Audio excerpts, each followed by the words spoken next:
So, did you discover this guy in the back of your truck? What did they? Back of the truck?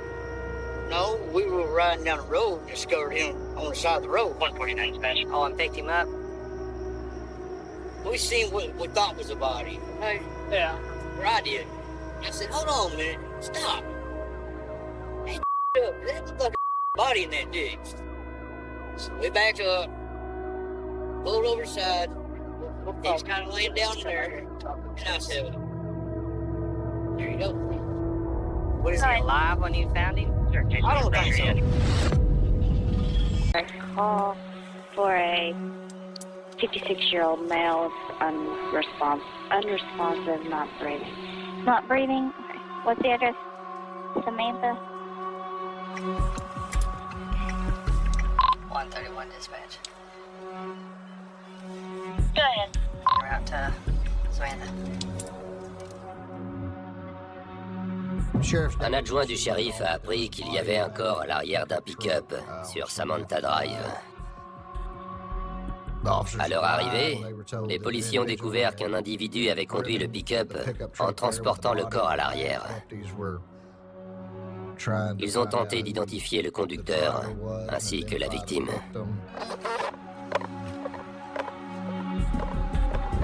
Where's the guy that drove him here? Yeah, where's the guy that drove him here? In the house getting his ID.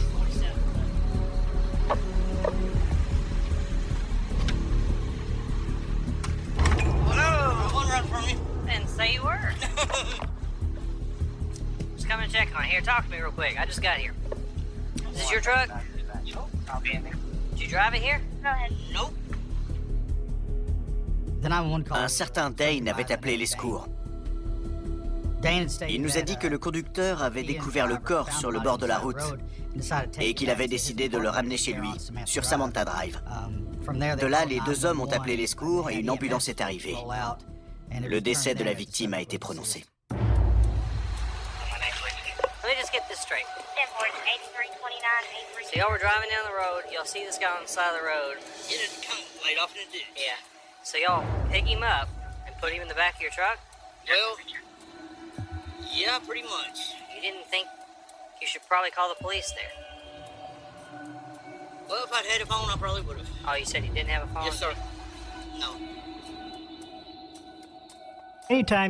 Quand on arrive sur place et qu'on nous raconte une histoire à dormir debout, une histoire complètement tirée par les cheveux, automatiquement on soupçonne la personne qui nous la raconte d'être mouillée dans ce qui s'est passé.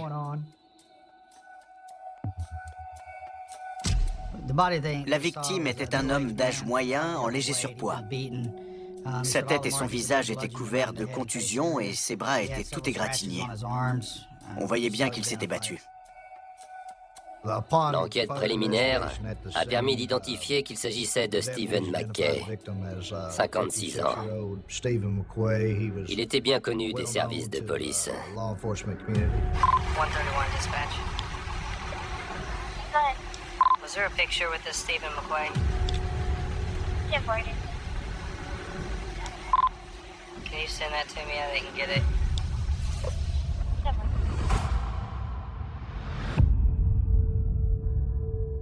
Je dirais que mon fils Steven était quelqu'un de chaleureux. Il parlait facilement avec les gens. Il aimait sa famille. On était très proches. C'était le fils à sa maman. Quoi qu'il arrive, chaque fois qu'on se voyait, il ne partait jamais sans m'avoir dit qu'il m'aimait.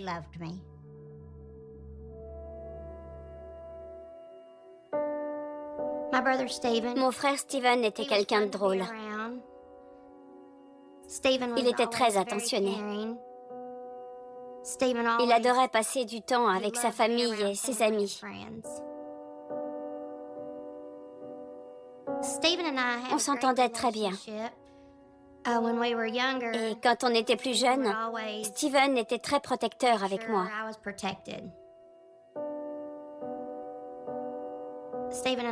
On adorait pêcher. Il y avait 2 étangs autour de chez nous. Pour la pêche, pour la baignade. Et pour les vaches. On a grandi à la campagne. On adorait passer du temps ensemble. Steven a été mon premier meilleur ami. Mon père avait un très grand cœur. On pouvait toujours compter sur lui. Quand j'étais petit, il assistait à toutes mes compétitions. On avait notre truc à nous. Il disait « c'est mon fiston ». Et je répondais « c'est mon papa ». Et chaque fois que je montais sur scène et qu'on annonçait mon entrée, c'était ce qu'il criait.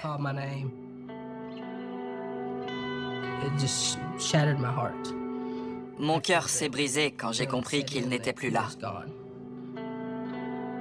La douleur est indescriptible. Je trouve pas les mots adéquats, mais c'était comme si quelqu'un m'avait arraché le cœur. Je sais pas comment le décrire autrement. J'ai vu Steven le jeudi soir et il m'a dit « Maman, je veux te voir vendredi ». Et je lui ai dit « Fiston, si tu veux me voir vendredi, tu vas devoir te lever de bonne heure parce que je vais au Texas. » J'étais au Texas.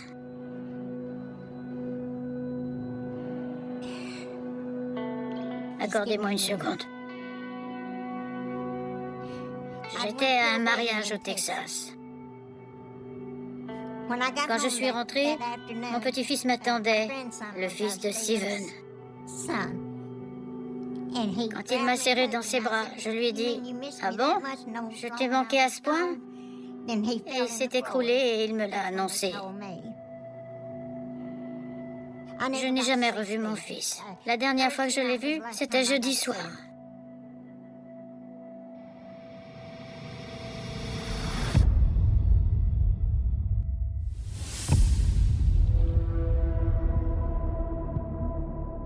En général, quand on arrive sur les lieux d'un crime, on boucle la zone dans son ensemble à l'aide de rubalises.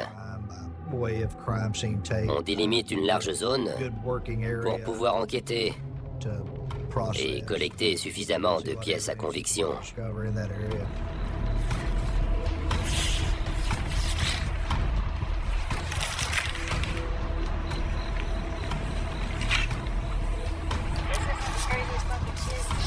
I know, yeah, it's just... Well, as soon as I got up here and I saw who it was, I was like, no, that's not what happened. It's kind of hard to be below the freaking body up like that. Somebody bring inside the bullet. Yeah, hard to be below the freaking body up. Les enquêteurs ont examiné la victime et le pick-up. Ils ont interrogé toutes les personnes présentes et ils en ont déduit que le crime avait été commis ailleurs. À l'arrière du pick-up, en plus du corps de Steven, il y avait des outils, des tournevis et un sac à dos. On a trouvé une seringue hypodermique, ainsi qu'un pied de biche et un démonte-pneus. On a tout photographié et on a emporté la seringue comme pièce à conviction. Il y avait très peu de sang à l'arrière du pick-up.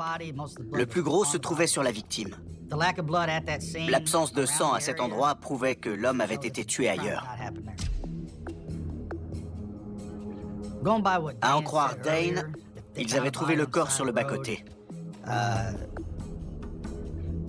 Mais ça ne tenait pas debout. La victime avait été tabassée. Elle avait des contusions et une plaie au-dessus de l'œil. La seule chose qui corroborait la version de Dane, c'était les égratignures au bras qui auraient pu être provoquées par les racines des arbres et les broussailles qui tapissaient le fossé.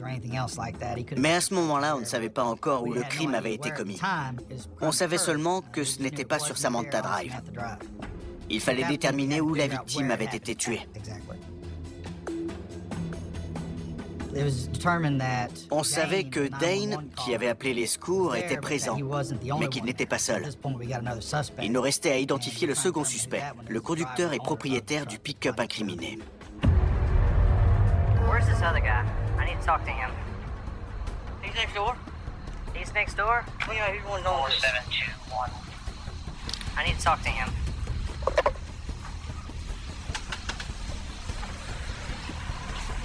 West.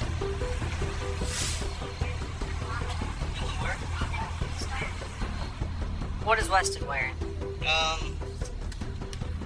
He's wearing a hat. He's kind of got a beard. Okay. He's about this tall. I don't understand why the hell. What clothes? What shirt? I think he's got a white shirt on. White shirt? Yeah. Older guy? He's about 30s though, right? All right. Walk over here. Here's what's gonna happen, okay? Our detectives are on the way over here. They're gonna want to talk. They're gonna want to talk to you. They're probably gonna want to get an official statement from you. I'm gonna go try to track Weston down because he's in the same boat. We need a statement from him. I mean, because we got a dead guy here. Le conducteur du véhicule, William Weston, s'était enfui. Il fallait le retrouver le plus vite possible. On ne savait pas dans quel état d'esprit il était, ni de quoi il était capable. Il avait pris la fuite et il fallait le rattraper avant qu'il ne s'en prenne à quelqu'un d'autre.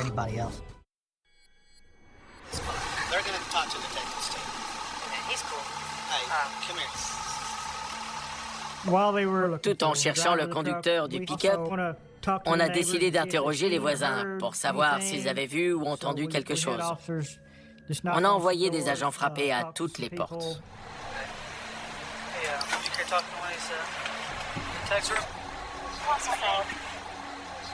Is there anybody else in here? It's my daughter, my baby. They're sleeping.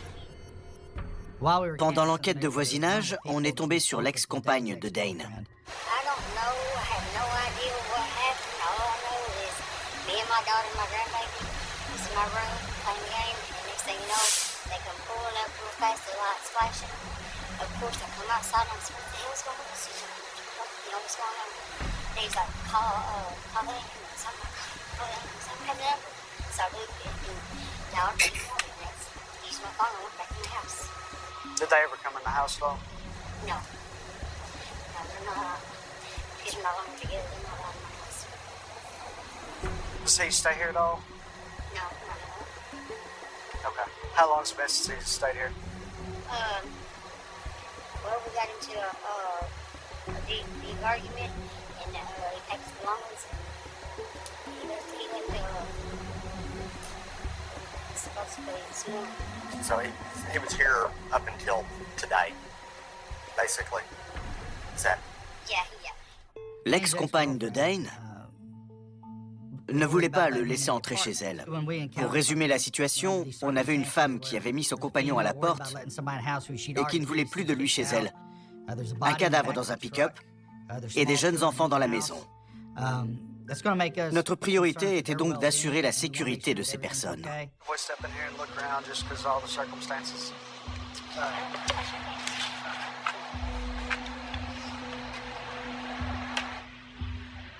There's not anybody in here, is there? Hello. Yeah, looking through a house over here. Nos hommes sont entrés dans la maison. Ils ont regardé dans chaque pièce. Tout semblait en ordre. On n'a rien trouvé qui puisse servir de pièce à conviction dans la maison. You're good. I'm about to walk out. Thank you. Thank you. On a ensuite appris que le conducteur du pick-up, William Weston, se trouvait non loin de là dans une supérette. On a envoyé des agents vérifier si c'était bien lui. La fuite d'un suspect nous met toujours sur le qui-vive. On ne sait pas ce qu'il peut se passer. What is your name? What is your name? Okay, what did you say? All right.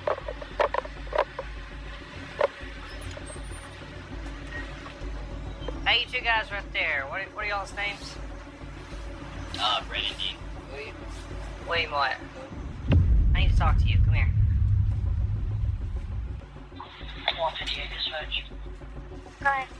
So is that your truck over there? Why would you walk away? Huh? Why would you walk away? Is the incident taking place? You don't think you need to talk to us? I figured I'd do, but not by my nose to go there. That's my best friend in the world. All right, come over here in front of my car. Il semblait incohérent et agité, tout comme Dane avant lui.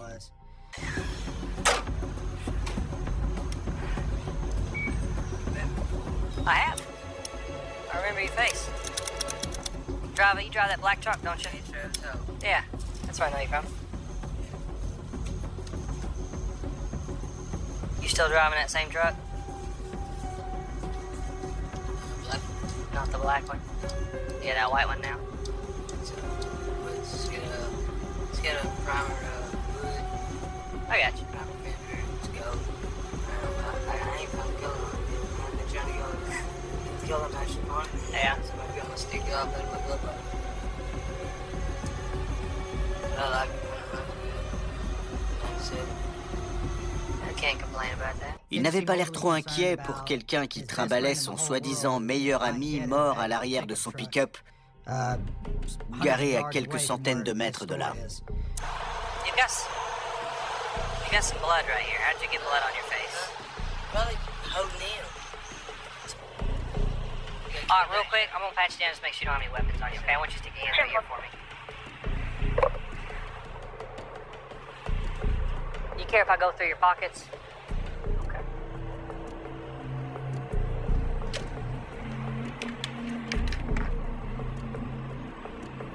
Let's see, I'm gonna let you have all that back, minus the knife. I'm gonna hang on to it for now. Okay. Go ahead. Weston, your middle name? Alright, you can relax. What do you go by, William or Weston? Alright, Weston, here's the deal. Obviously, the circumstances of what has gone on tonight, we've got to look into it, okay? What I need you to do is I need you to come with me, though, because our detective is going to want to talk to you and get an official statement from you, okay? Étant donné les incohérences et les lacunes de son récit, on a décidé que William Weston serait également conduit au poste pour y être interrogé. 131 dispatch. Go ahead. 114 Route City. 10-4-5-10.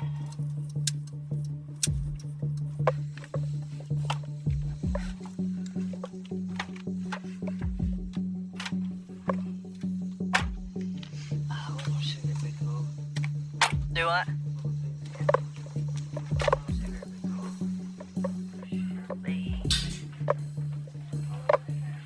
I'm wrong around here. Quand on a ramené William Weston au poste, son attitude s'est transformée. On aurait dit un autre homme. Il faut croire qu'il avait fini par saisir la gravité de la situation. Il gardait les yeux baissés. Il était recroquevillé sur sa chaise.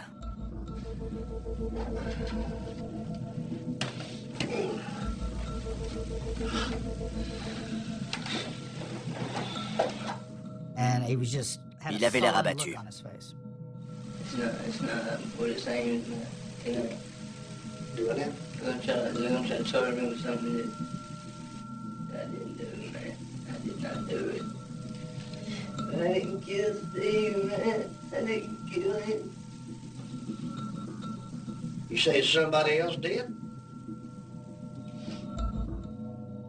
Quand on décide d'interroger le principal suspect d'une affaire, l'objectif, c'est d'obtenir des aveux sincères et complets qui viennent corroborer toutes les pièces à conviction recueillies jusque-là.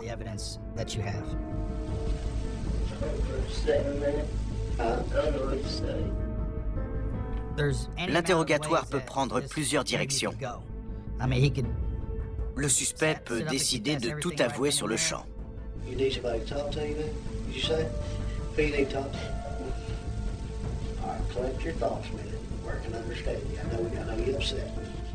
Peut-être qu'il n'est pas coupable, mais qu'il a peur de témoigner.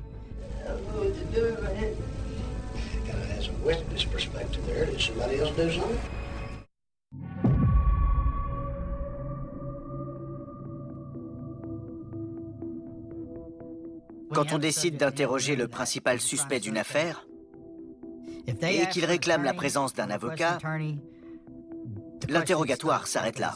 La loi l'y autorise et William Weston en a demandé un. Il ne voulait pas me répondre, alors je n'ai pas insisté.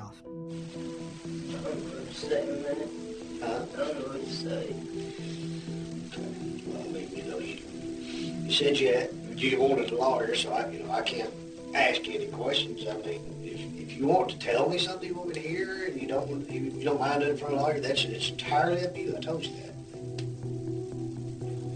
If I could get my attorney in here today. I doubt today, probably tomorrow. We'll see that you do. I don't know what the holdup on the jail is, but I'll find out and, you know, let you know. So just have a seat there, and I'm gonna have somebody come get you. I'll be right back.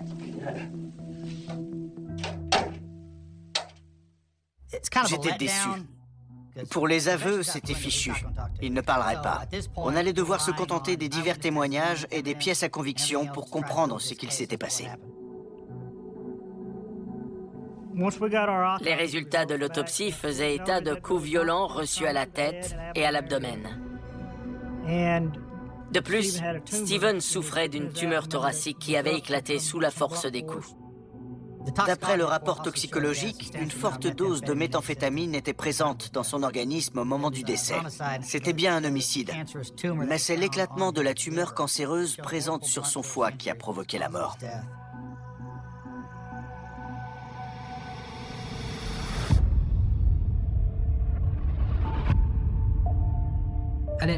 J'ignorais que mon père avait un cancer jusqu'à ce qu'on reçoive l'acte de décès. Il ne nous en avait jamais parlé. Il ne voulait pas qu'on soit triste. Il ne voulait pas qu'on ait de la peine.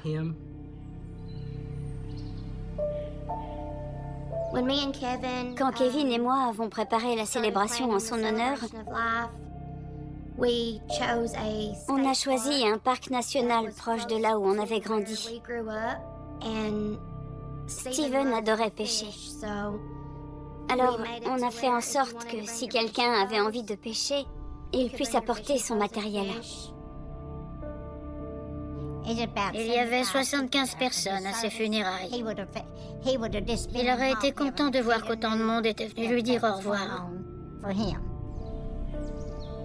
Le jour des obsèques, on a posé l'urne funéraire de manière à ce que l'eau soit bien visible en arrière-plan quand on était face à elle. C'était un moment très spécial. Toute ma famille était présente.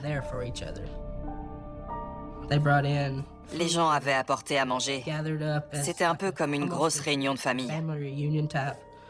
Et l'amour qu'on avait les uns pour les autres était palpable.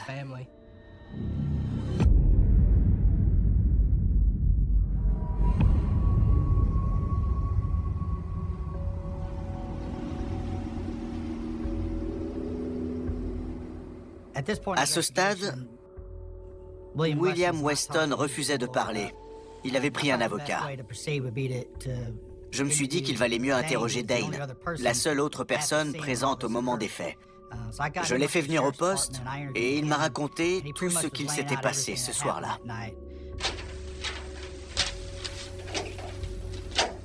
Okay, what's that? Piece of paper. I see that.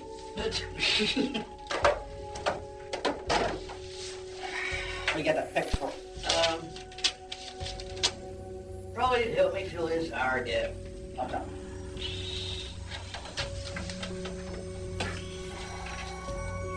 This secondary duty involving incident counter of 625. Au cours de cet interrogatoire, il a modifié son histoire et il a expliqué que Weston et Steve étaient passés le chercher chez lui sur Samantha Drive, plus tôt dans la journée. Ils avaient passé l'après-midi et la soirée ensemble. Pourquoi il n'a pas jugé utile de le dire aux policiers dès le début? Personne ne le sait. What time did they come pick you up from your house? Take you to see Melanie. Okay, let's call my wife's number, because she knows exactly what time I live. It's 24 and 5. 4 and 5 p.m. Evening. Yeah, between 4 and 5, okay. I'm thinking right somewhere around there. 4 or 5 p.m.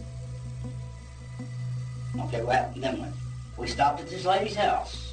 Before, the first time I ever met her, where at? Out there, close to Harrisburg. How long were you there? 30 minutes. That's where I think they got some of the blues. When they started fighting. Okay. Ce n'était pas leur première dispute. L'objet de cette bagarre, c'était peut-être la drogue contenue dans le sac à dos. Ils avaient tous pris du Xanax ce soir-là. À mon avis, ceci explique cela. D'après Dane, Weston aurait frappé Steven à plusieurs reprises. Il l'aurait tabassé, mais pas tué. Steven était toujours vivant après ça. Dane a aussi dit que Steven était son cousin, ce que j'ignorais jusque-là. Cette version n'avait plus rien à voir avec celle d'avant et le corps anonyme découvert sur le bord de la route. Dane a ajouté qu'après la dispute, Steven s'était éloigné, qu'il avait commencé à marcher le long de la route et qu'il était tombé dans le fossé. Ces nouveaux éléments concordaient avec un appel d'urgence qu'on avait reçu ce soir-là. On s'est alors aperçu que l'appelant avait la même voix que Dane. 911, what's your emergency? Yes, ma'am. I need an ambulance out here on what? 625. County Road 625. What's going on? A guy got hurt or run over or something. Where is he hurt at? What happened? I really don't know. I know he's laying off on the side. Oh, he's fine. Is he? Are you sure? Yes. Yes. What happened? Did he just pass out for a second? I think what he done was he got drunk and fell in a ditch. Oh, he's been drinking? Yeah, we just passing by and he was laying in the ditch. Okay. Do I need to send somebody to come check on him? No. Okay. No, we're good. Thanks. You're welcome. J'ai compris que Dane avait appelé les secours pour faire venir une ambulance sur la route 625. Mais pendant qu'il était au téléphone, en train d'expliquer la situation, Steven s'est remis à bouger.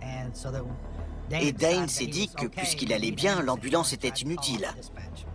On avait demandé à Dane pourquoi il n'avait pas appelé les secours au moment où il avait découvert le corps dans le fossé. Et il avait répondu qu'il n'avait pas de téléphone. Ça n'avait pas de sens, puisqu'on a découvert par la suite qu'il avait réussi à appeler les secours depuis un téléphone.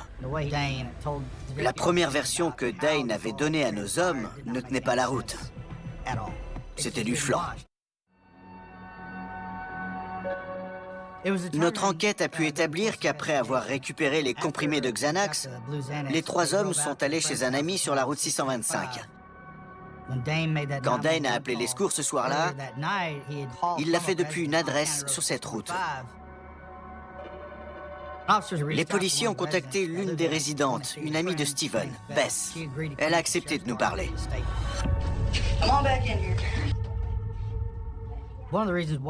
On voulait lui parler parce qu'on espérait qu'elle pourrait nous aider.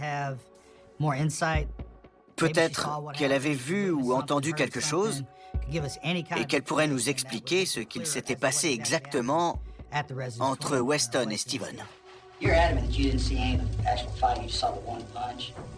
The two lunges Steve made at Weston with, whatever it was in his hand, him hitting him with the backpack, and Weston punched him in the face hard enough that where he went down, but he didn't stay down, he got right back up. And I'm like, well, this is perfect, you know what I mean? And Who hit who with the backpack? Steve hit Weston with the backpack, because he had the backpack on. Yeah, he swung them, he had the backpack on his shoulder, and he swung it at Weston, and kind of hit him, not really.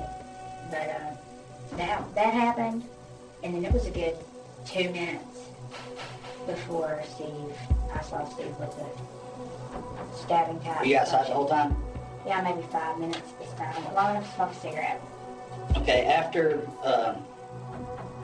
Steve hit Weston with the backpack, what went on then? Weston saying, you better get your cousin, you better get your cousin, you better get this thief off of me. I mean, obviously there was stuff going on I didn't see, but they went down the road, and I thought at that point they'd give me back, but then they went in the backyard, and... Okay, so you saw the fight, then they left with the truck. I told him he went down the road to pick up Steve or whatever, and I was like, get the truck out of here too, keep the flashlight. They brought the flashlight back, and that's when he asked for the letter, because...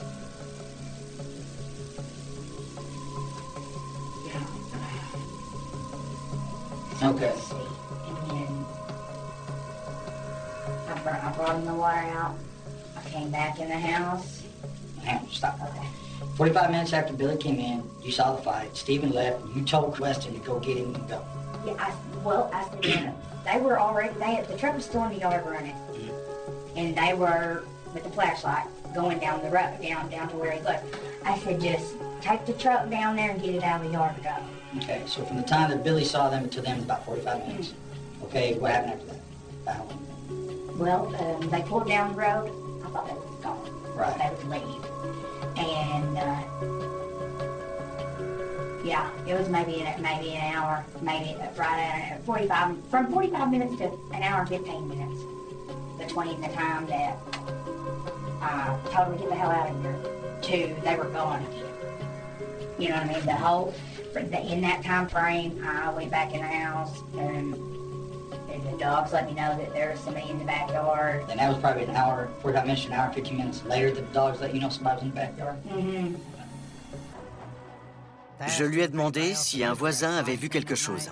Elle m'a dit qu'un dénommé Justin était absent ce soir-là, mais que Billy était là. Mais il était resté dans la maison et il n'avait rien vu. J'ai répondu que je devais interroger Billy, puisqu'il était présent pendant les faits.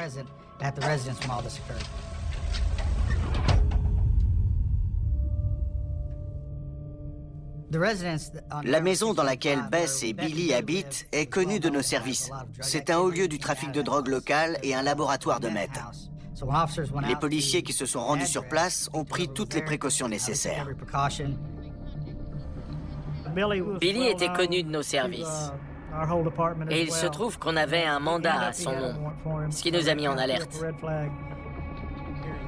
Billy, get your ass out here now! There's still one more in this house, supposedly, that won't come out. He ain't coming out for a reason. You see something? Yeah, a door. Hey, whoa!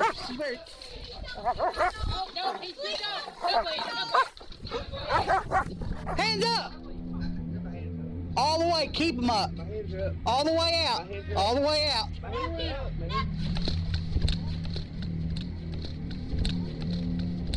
Turn around. No, go ahead. Turn around. No. Knuckle. Knucklehead. Knuckle. Come on, Knucklehead. Come on. Stay right here. Alright, I'm going in. Sheriff's office. I got a door right here. We're gonna need another one. On me. Hard left, hard right. Clear. Coming out. On savait qu'on devait fouiller la maison de fond en comble.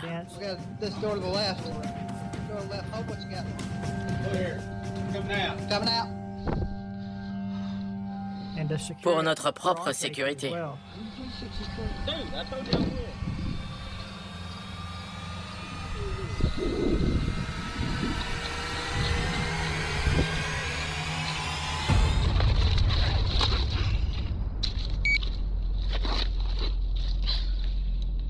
$25, y'all get over here for a second.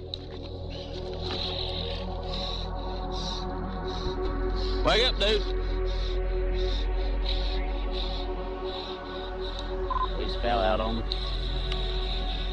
Wake up, dude. Billy. Billy. Wake up, dude. What is it? Oh, what are you doing? Trying to get you awake. You good? Are you ready to get in the truck?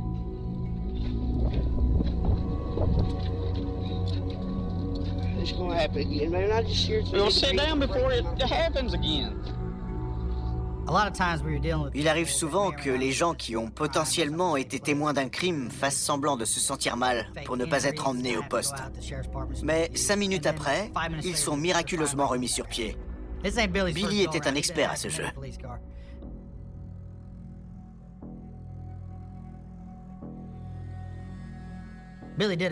Il a fini par accepter de venir faire une déposition au poste.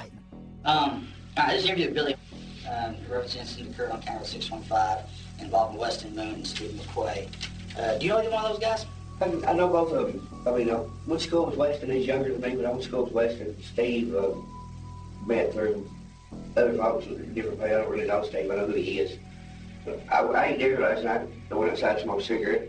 And I didn't even know I was there until I stepped out on the porch. It comes right down. I said, whoa, damn. I didn't know anybody's here. Let's start there. You went outside to smoke a cigarette last night. About what time was it? I could look at my phone and tell you. I called Justin to let him know that, hey, these people are out here in your yard arguing. Le message envoyé à Justin était horodaté. Ça nous a donné une idée plus précise de l'heure à laquelle les événements se sont déroulés. Is that Justin? Yeah, maybe Weston, Steve, and some other dude have been hanging out in your yard. They're fucked up on pills, I think, and I don't know how long they've been here. I see that. Midnight. I see that. On avait plusieurs dépositions. Certaines concordaient, d'autres non. On ne savait pas encore comment Steven était mort. Mais après avoir interrogé tout le monde, on comprenait mieux la chronologie des événements entre Weston et Steven. Weston refusait de parler. Il était en détention. Alors j'ai décidé de lire son courrier et d'écouter ses appels. This call may be recorded or monitored. How you doing? What's up, man? You doing alright? I mean, I guess I'm hoping that they'll at least drop it down to manslaughter, you know what I mean? Well, there's two different kinds, voluntary and involuntary. Voluntary is carries less time. I mean, what does the law say about, you mean, it just being a fist fight and being an accident? You didn't intend to do nothing. I wasn't even intending to fight him, you know what I mean? Yeah. It's all gonna work out, I imagine. Don't have to. I mean, it was all just a big old accident, man. I know it. D'après la conversation que Weston avait eue avec cet ami, il comptait parler et dire la vérité sur ce qu'il s'était passé.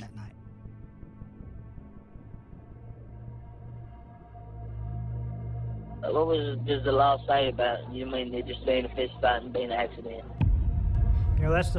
C'était la première fois qu'on l'entendait dire qu'il était présent et qu'il avait pris part à une dispute. Au cours de cette conversation, il reconnaissait s'être bagarré avec Steven. C'était une information qu'il avait refusé de nous donner. Weston a alors demandé à parler au capitaine Richardson. Son père le connaissait. Il avait eu affaire à lui dans le cadre d'une autre affaire dans une autre ville. Et il lui faisait confiance. Weston a décidé de me raconter sa version de l'histoire. Il m'a expliqué que Stephen McKay l'avait agressé en premier. So anyway, you was telling me something before in your life. And come at you, I'd heard he pulled a screwdriver on you initially. Is what the detectives told me. I don't know what I put on it, Ronnie. Huh? I don't know what I put on it. But back in there, you said that y'all'd fight, he'd leave, and he'd come back and had a different weapon every time? Huh? It's something different every time, and he'd come at me every time, you know. What kind of weapon was it? Did he have? One time he had a big old stick of some sort. I don't know what he come at with my hand. You know, he'd come at me forcefully, you know. And I didn't know how to react, man. Okay. Well, that makes a little more sense. Je voulais que Weston me dise si quelqu'un d'autre était impliqué, si quelqu'un d'autre l'avait frappé, si c'était une rixe entre plusieurs personnes. Il m'a confirmé que non, que c'était juste une bagarre entre lui et Steven et personne d'autre. Au cours de cette dispute, Weston a frappé Steven tellement fort qu'il a cru qu'il l'avait tué. Sa première idée a été de lui faire une injection de méthamphétamine pour faire repartir son cœur. Ça explique les résultats des analyses toxicologiques ainsi que la seringue hypodermique retrouvée dans le pick-up. Yeah, basically all you remember. All right, let me right here. Make sure Chief has any more questions for you, and we'll get you a bond here shortly. En gros, pour résumer la situation, on avait deux amis sous l'empire de l'alcool et des médicaments. Ils se sont disputés pour un sac à dos qui contenait probablement d'autres comprimés de Xanax. La dispute a dégénéré.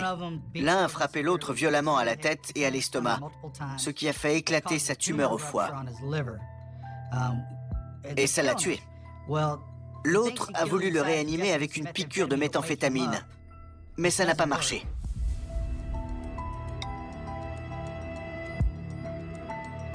Résultat, William Weston Moon a été mis en examen pour meurtre. Il a plaidé coupable d'homicide involontaire et il a écopé de 10 ans de prison. Au vu des pièces à conviction, Dane n'a pas été mis en examen.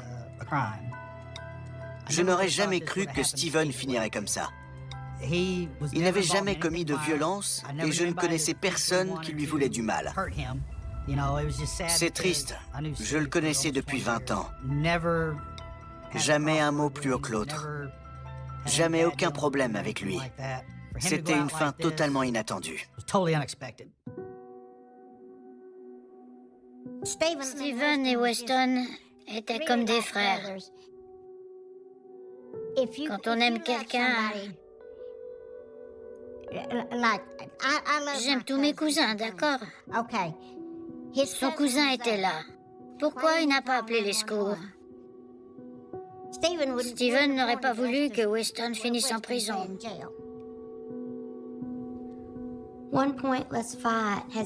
Une dispute inutile nous a privés d'un fils, d'un frère, d'un oncle, d'un père, d'un grand-père.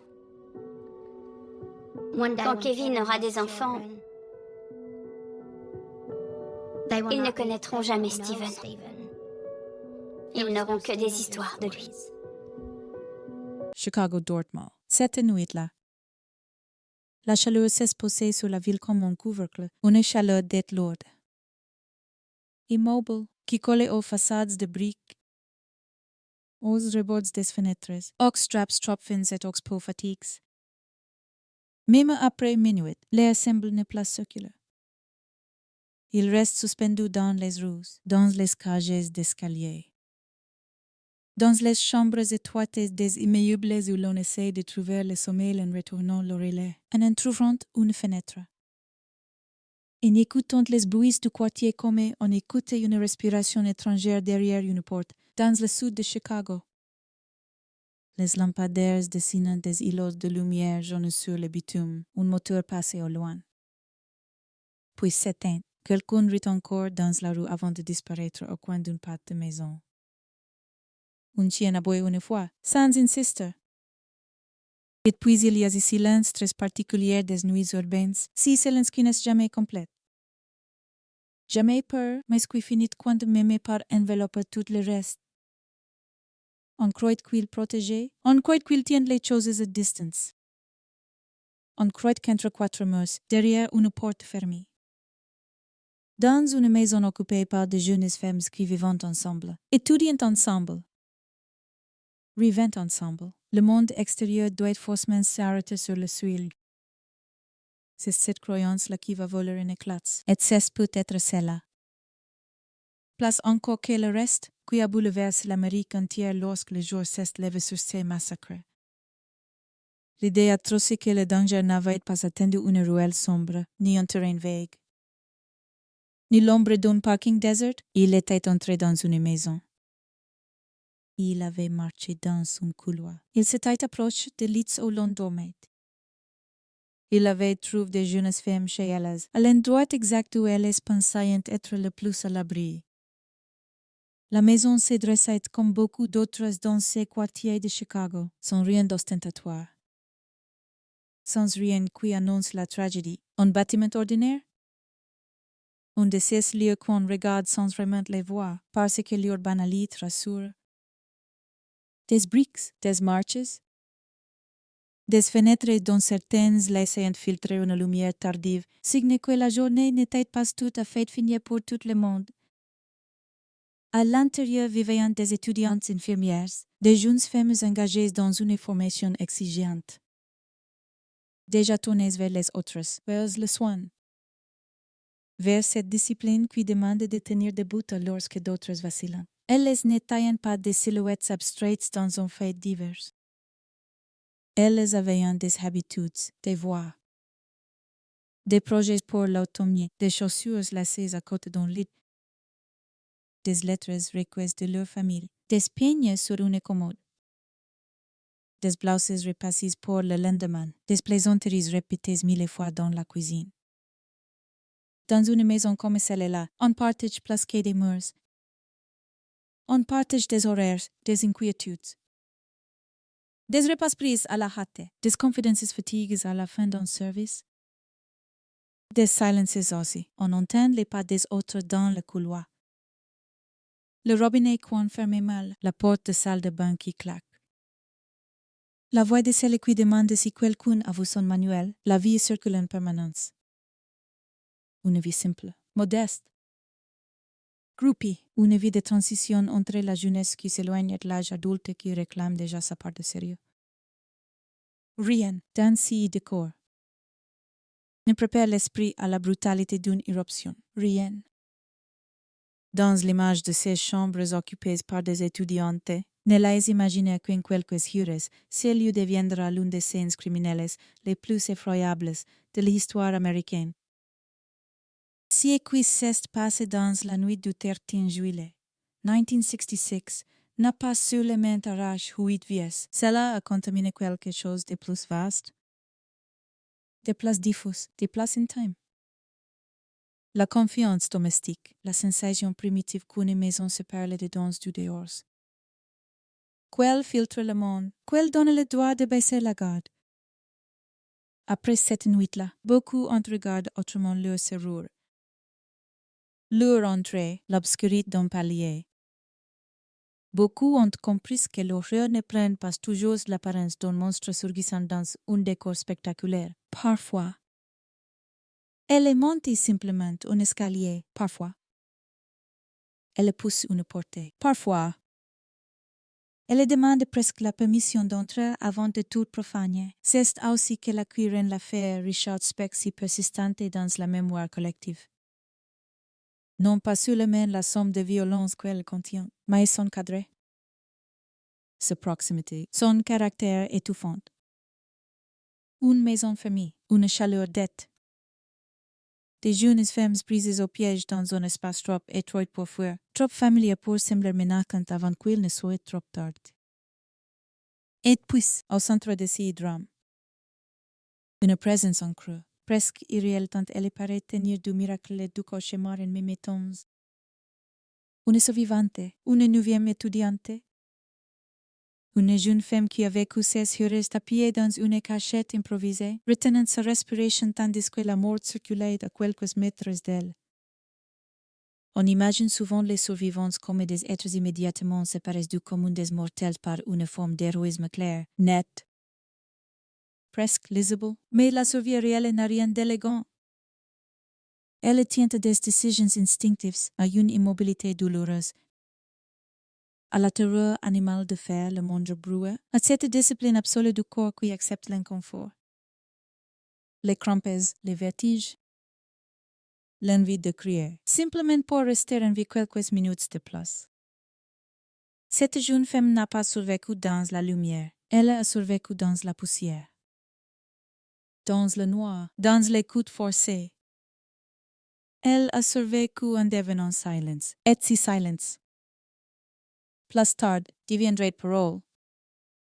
Son témoignage allait donner un visage, une démarche, une voix à l'homme que personne n'avait encore arrêté. Dans beaucoup d'affaires criminelles, la vérité remonte lentement, presque malgré les enquêteurs, à travers des détails techniques, des contradictions, des expertises. ICI, pendant un temps, elle a aussi eu un battement humain. Celui d'une mémoire traumatique, d'un regard reste ouvert alors que tout. Autour de lui, aurait pu basculer dans l'obscurité purée. Le pays entier allait découvrir avec stupeur que dans cette maison dévastée, il n'y avait pas su que la mort. Il y avait eu une présence cachée, un témoin vivant. Une conscience intacte au milieu du carnage, et cette simple idée suffisait à glacer davantage encore. Car si quelqu'un avait survécu, cela voulait dire qu'elle avait entendu, qu'elle avait attendu, qu'elle avait compris. Minute après minute, Gwen assistait sans pouvoir bouger à la destruction de son univers immédiat. Lorsque les journaux se sont emparés de l'affaire, ils ont présenté les faits comme l'Amérique savait déjà le faire, dans les années 60.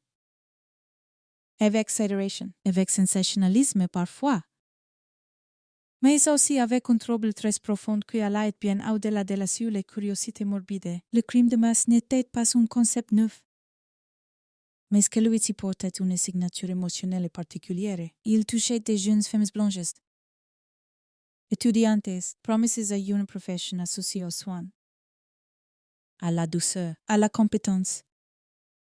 Elles représentaient, dans l'imaginaire collectif, quelque chose de propre, de sérieux, d'innocent et d'utile. Elles vivaient ensemble non dans un lieu de danger socialement design, mais dans une résidence presque institutionnelle, liée à leur parcours, à leurs études, à une forme de discipline rassurante. Le contraste entre cette image et la réalité du massacre fut insupportable pour l'opinion. S'il n'était pas seulement un crime, c'était une violation symbolique d'un sanctuaire modeste et féminin. L'époque compte aussi. L'Amérique du milieu des années 60 change vite, parfois trop vite pour ceux qui y vivent. Les villes s'étendant, les tensions raciales et sociales traversent le pays. Les codes moraux se déplaçant, les familles regardant leurs enfants partir étudier place loin qu'avant. Vivre en groupe, entrer dans des vies moins surveillées, place autonomes, derrière l'optimisme des façades. Il existe une inquiétude sourde, celle d'un monde qui devient plus vaste. Plus anonyme, plus perméable. L'affaire Speck a agi comme une confirmation atroce de cette inquiétude. Elle a dit aux parents qu'aucune institution ne garantissait entièrement la sécurité. Elle a dit aux jeunes femmes que la prudence ordinaire pouvait ne pas suffire. Elle a dit à la ville qu'un individu seul pouvait, en une nuit, changer la manière dont un pays entier comprend la notion de foyer. Pourtant, au tout début, avant les gros titres, avant les portraits imprimés, avant le nom de Richard Speck fixe pour toujours à cette date de juillet, il n'y a que des fragments. Une maison qui ne se révélait pas comme d'habitude, un matin qui avance mal. Des choses qui clochent sans être immédiatement nommées. Dans les catastrophes de cette ampleur, il existe toujours un instant suspendu, un moment où le horreur n'est pas encore officiel. Pas encore formulé, mais déjà présent dans l'air. Comme une odeur que personne ne veut reconnaître, si moment-là a sa propre cruauté. Il précède l'évidence. Il laisse encore une place absurde à l'espoir. Peut-être qu'elles dorment, peut-être qu'il s'est passé autre chose. Peut-être qu'on se trompe, puisque la réalité ouvre la porte tout entière. Et elle ne laisse plus aucun échappatoire. Ce qui fascine est épouvanté encore aujourd'hui dans cette affaire.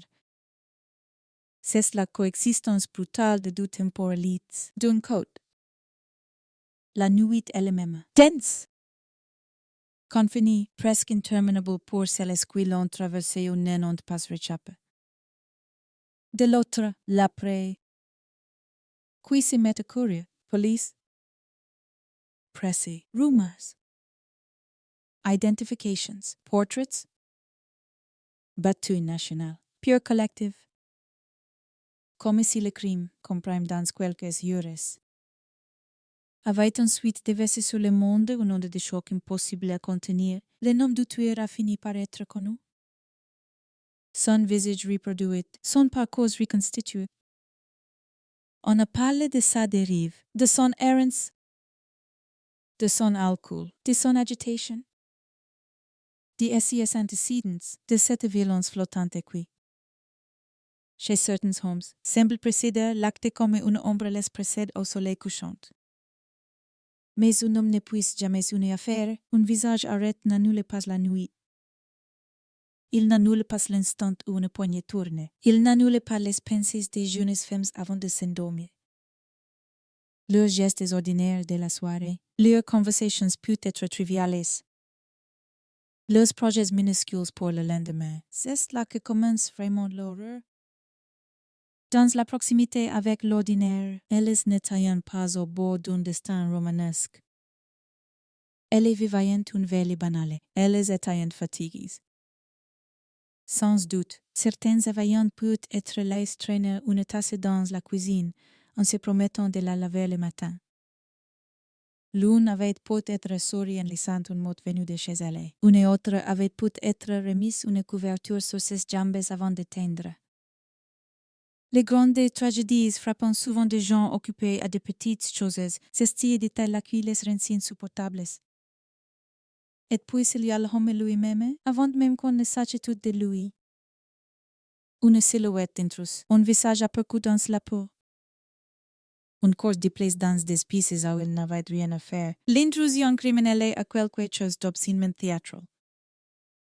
Elle impose à ceux qui la subissent un rôle dans une scène qu'ils n'ont pas choisie. Elle casse les rythmes familiers. Elle remplace les objets par des menaces. Elle transforme les meubles en obstacles. Les portes en pièges. Les couloirs en coupe-gorge. Dans une maison collective, cette terreur s'est multipliée parce que personne n'évite sur les mains pour soi. On entend pour les autres, on craint pour les autres. On comprend que l'on n'est pas seul, mais on ignore où sont les autres. Dans quel état, à quel point il est déjà trop tard. L'imagination devient alors une torture parallèle. Derrière chaque mur, derrière chaque silence soudain, quelque chose peut être en train d'arriver. La nuit du 13, juillet 1966 appartient à cette catégorie rarissime de crimes qui semblent presque conquis pour ficher l'idée même de sécurité. 8 étudiantes infirmières assassinées dans leur résidence. Une 9e cachée, vivante. Un tueur qui sort de l'obscurité urbaine, entre, frappe, repart. L'affaire à l'architecture d'un cauchemar est la matérialité d'un rapport de police, espoir à laquelle résister au temps. Elle ne cesse jamais de dissoute complètement dans l'histoire judiciaire américaine. Elle continue de revenir. Non seulement parce que le nom de spectre reste célèbre, mais parce que la scène elle même garde une force visuelle et morale presque insoutenable. Une maison de jeunes femmes, une nuit d'être. L'assurance naïve mais légitime d'être à l'abri, puis le basculement. Puis l'aube, qui ne répare rien et qui, au contraire, éclaire tout. Dans cette histoire, l'aube n'a rien de consolant. Elle révèle les chambres, les draps de fêtes, les objets abandonnés, les traces du passage humain devenu catastrophe. Elle révélait aussi la survivante, arrachée au noir, à la poussière, au mutisme force. Et avec elle naît la première ligne de résistance contre l'effacement.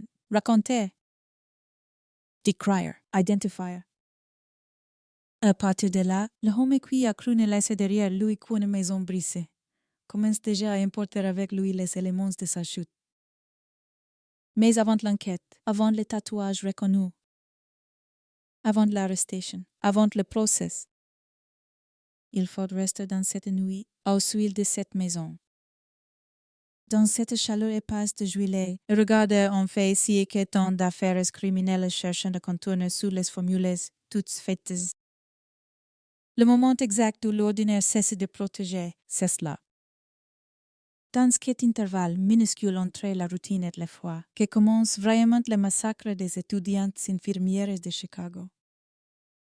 Pas au tribunal, pas dans les journaux, pas dans les archives. Il commence dans une maison qui ressemble à toutes les autres.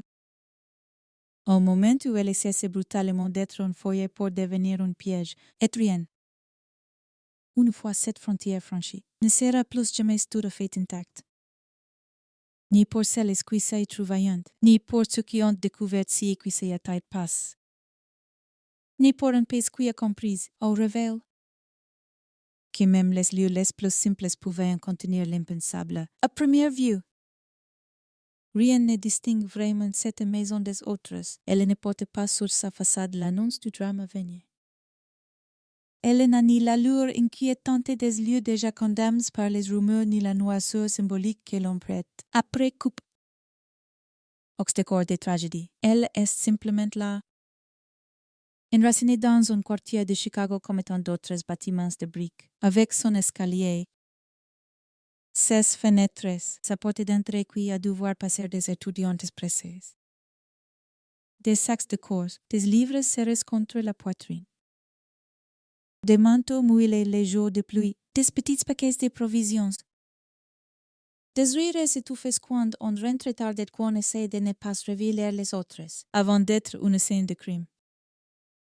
C'est un lieu de vie, et pour comprendre l'ampleur de ce qui s'y jouera, il faut d'abord s'arrêter là, dans cette banalité presque douce, dans cet enchevêtrement de gestes, de projets et d'habitudes qui composent la vraie matière des existences. Les jeunes femmes qui vivent dans cette maison ne sont pas des silhouettes immobiles en attente d'un destin tragique. Elles sont déjà lancées dans la fatigue sérieuse de leurs études. Dans ces moments très particuliers de la jeunesse où l'on apprend à vivre loin du regard constant des parents tout en portant déjà sur les épaules la gravité d'une vocation. Elles se destinent aux soins. Elles se fomentent à devenir infirmières, c'est-à-dire à entrer chaque jour dans la douleur des autres avec des mains sûres. Un visage calme, une discipline diffère. Ce n'est pas une ambition abstraite, cela signifie des heures longues. Des réveils tard, des pieds qui brûlent dans des chaussures fermées. Des cours exigences, des évaluations. Des stages, des odeurs d'antiseptiques qui collent aux vêtements. Des nuits trop courtes et des repas avalés vite, cela signifie aussi une manière d'être au monde.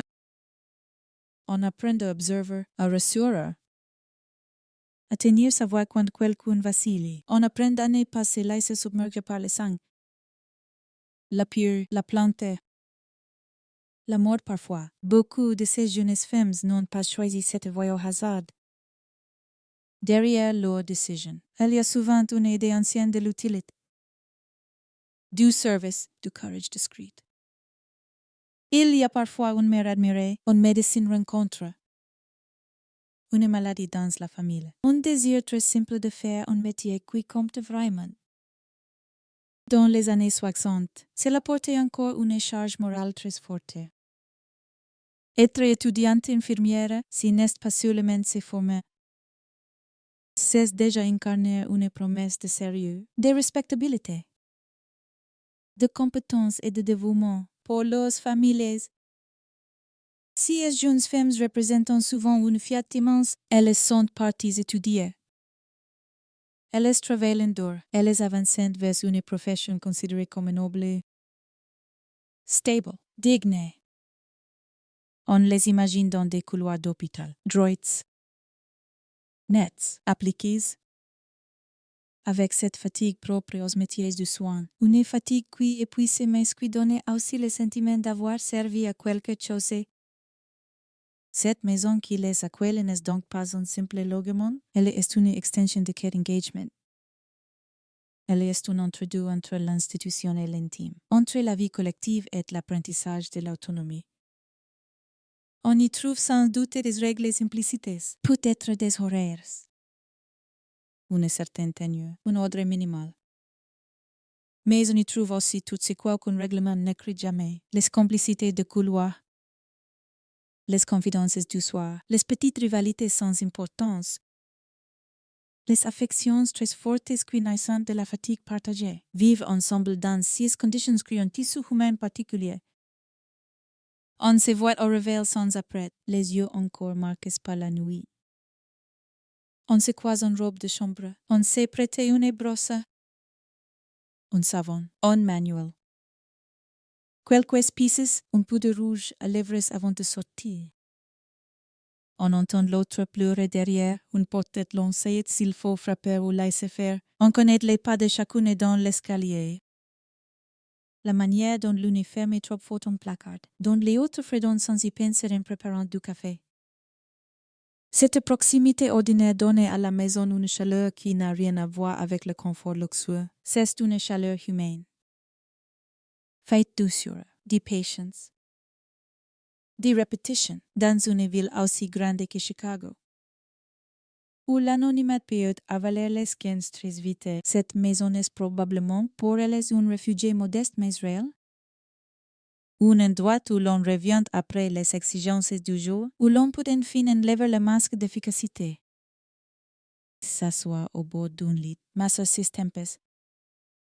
Raconter une scène difficile vécue à l'hôpital. Rire pour rien. Se taire ensemble. Chicago. Justement, peser sur l'histoire bien avant que le crime ne survienne. La ville des années 60 n'est pas seulement un décor urbain. Elle est un organisme en tension. Immense, chaude. Dure, traversée par des fractures visibles et invisibles. C'est une ville de quartiers, de frontières tacites, de bruit, de travail, de béton et de briques, une ville qui respire fort, qui juge vite, qui encaisse sans élégance les heurts sociaux. Ratio économiques.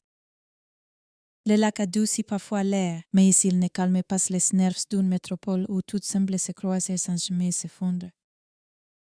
Les trains, les usines, les tavernes, les rues qui changent de visage en quelques pâtés de maisons. Les façades modestes derrière lesquelles chacun tente de tenir sa place dans une telle ville. La sécurité n'est jamais un sentiment total. On apprend à être prudente, à rentrer dans certains pas, à regarder avant d'ouvrir, à se méfier sans le dire trop fort. Pourtant, la vie quotidienne trouve ses arrangements avec cette inquiétude diffuse. On n'avance pas chaque jour comme si la catastrophe attendait au coin de la rue. On s'habitue, on compose. On fait confiance à certaines routines, à certains lieux. Et cette maison est l'un de ces lieux-là pour les familles qui la connaissent de loin. Elle doit ressembler à un compromis rassurant entre l'indépendance et l'encadrement. Leur fille n'est pas seule dans un appartement inconnu. Elle vit avec d'autres étudiantes. Elle est entourée. Elle fait partie d'un groupe. Elle est liée à un parcours clair. À une institution respectable. Tout cela, dans l'imaginaire parental, forme une protection. Peut être imparfaite, mais réelle. On voit très bien la scène des semaines ou des mois avant le drame. Un numéro au téléphone qui demande si tout va bien. Si la chambre est convenable. Si les repas sont corrects.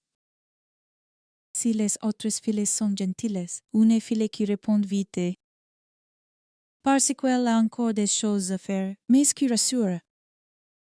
Oui. Tout va bien. Oui. La maison est agréable.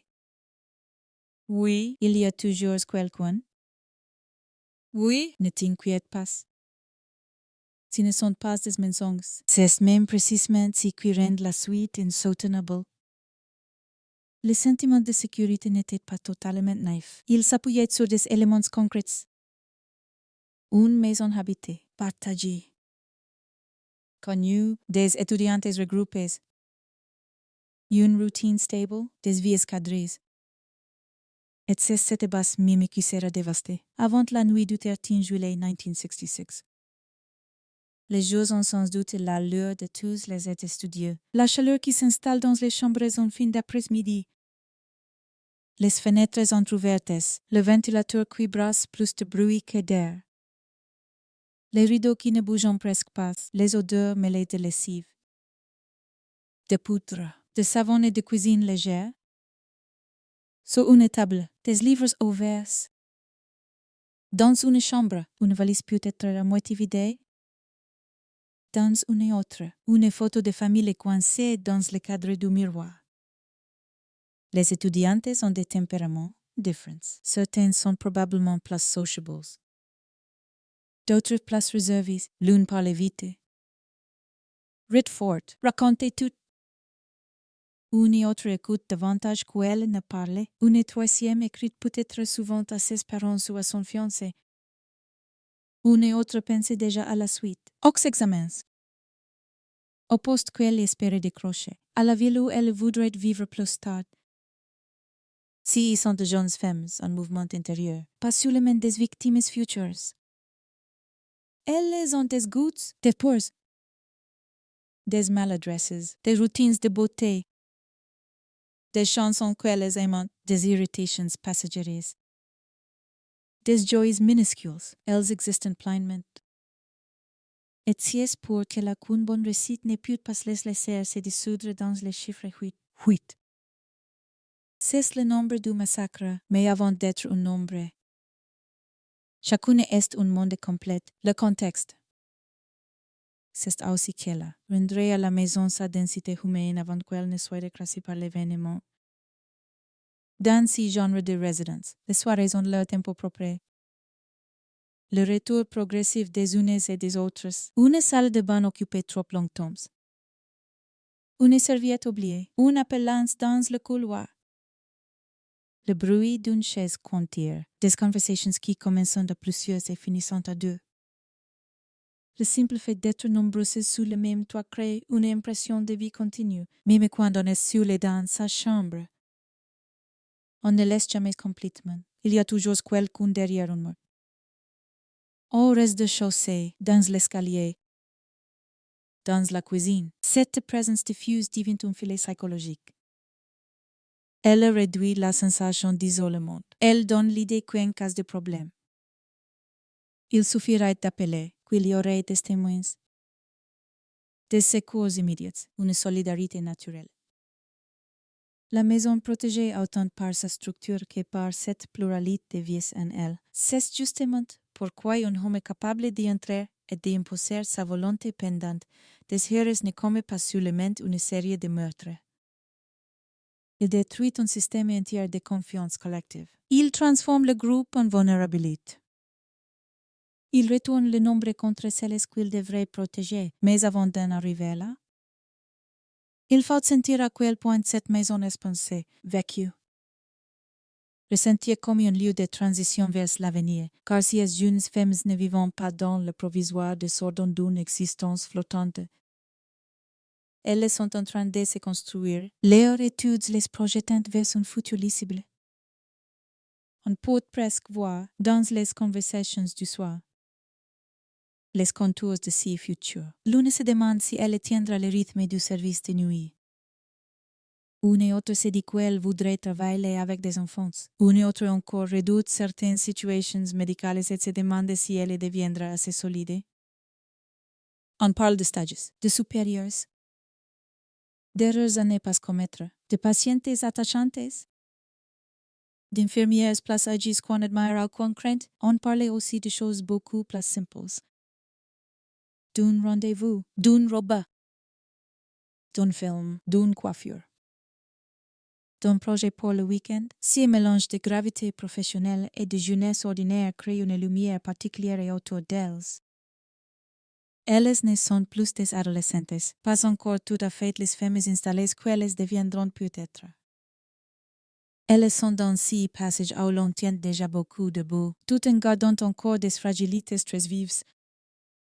Les familles, de leur côté, vivent sans doute ces moments avec un mélange d'orgueil et de manque. Une fille qui part étudier, surtout dans un cadre aussi exigeant, change l'équilibre d'une maison. Sa chambre d'enfant se garde sa trace. On laisse parfois ses affaires en place. On parle d'elle au présent et à distance. On attend SES letters, CS appels, SES visits. On la voit grandir sans tout voir de sa vie quotidienne. Alors on s'est rassuré avec ce qu'on sait. Elle est sérieuse. Elle travaille. Elle vit avec d'autres étudiantes. Elle est encadrée. Elle sera infirmière. Tout cela compose une image suffisamment solide pour éloigner les angoisses. La tragédie, lorsqu'elle viendra, frappera donc aussi cette confiance parentale dans sequel à des places honorables, pas une confiance aveuglée. Mais une confiance raisonnable dans les institutions, dans l'effort, dans la vie droite. Il y a quelque chose de profondément cruel dans le fait que cette confiance-là a été trahie. Le contexte du crime comprend également le homme qui s'en approche sans encore y être, même ici. À ce stade du récit, elle reste distance. Il faut sentir qu'une autre trajectoire existe déjà dans la ville, quelque part. dans les mêmes rues brûlantes, dans la même nuit moite. Une violence se déplace, pas une violence spectaculaire. Annoncée par des trompettes noires, mais une violence humaine? Sale, instable. Qui tient dans son corps, dans son regard. Dans des nerfs malcontenus, la horreur ne surgit pas du néant. Elle avance depuis un autre bord de la ville, depuis une autre logique de vie, depuis une histoire d'échec, de dérive. Terrence peut être des rages accumulées. Et ce qui rend les crimes de ce type si dérangeants, c'est que la collision entre ces deux mondes semble presque absurde. D'un côté, des jeunes femmes engagées dans les soins, dans le futur, dans le collectif. De l'autre, un homme portant en lui le désordre. L'impulsion destructrice, la brutalité qui ne construit rien et ne cherche quoi posséder. Humilier et creuser. Ces deux réalités coexistent dans la même ville sans se connaître, jusqu'au moment où l'une force la porte de l'autre. Si point de collision est le cœur du contexte, tout ce qui précède paraît alors chargé d'une innocence rétrospective. Les gestes les plus simples prennent une gravité terrible par ce coïncide qu'ils sont les derniers accomplices dans l'ignorance. On imagine une étudiante qui remonte une mèche de cheveux en relisant une page. Une autre qui pose un verre d'eau sur sa table de nuit. Une autre qui s'étire avant de se coucher. Une autre qui plaisante dans le couloir, déjà un peu ensommeillée. Toutes ces ont sans doute eu lieu sous une forme ou une autre. Elles sont insignifiantes sur le moment. Mais l'histoire les éclaire après coupe d'une lumière tragique. Elles montrent ainsi que le mal interrompt toujours en premier. Non pas des grandes déclarations, mais des habitudes. Des mouvements, des lendemains supposes. La soirée du 13 juillet s'installe ainsi sur un fond de normalité presque obstinée. L'été est là. Pesant, peut-être à travers d'orages lointains ou de grondements de circulation. La maison contient sa propre musique ordinaire. Le bois craque un peu. Un robinet goutte, un poste de radio joue quelque part avant qu'on le baisse. Les filles entrant et sortant des chambres. On échange quelques phrases. On pense au lendemain. On pense au sommeil. Rien n'annonce à hauteur humaine. Que la nuit deviendra un tombeau, c'est cela qu'il faut comprendre pour entrer dans cette affaire avec justesse. Le massacre n'a pas commencé dans l'extraordinaire. Il a commencé au cœur même de l'ordinaire. Dans une maison qui respirait encore la jeunesse studieuse, l'effort partage. La modestie des vies bien tenues. Le contexte n'est donc pas un simple préambule. Il est le tissu vivant que le crime va déchirer. Sans lui, on ne peut croire que la violence brute avec lui. On mesure la profondeur de la perte. On voit mieux ce qui est profane.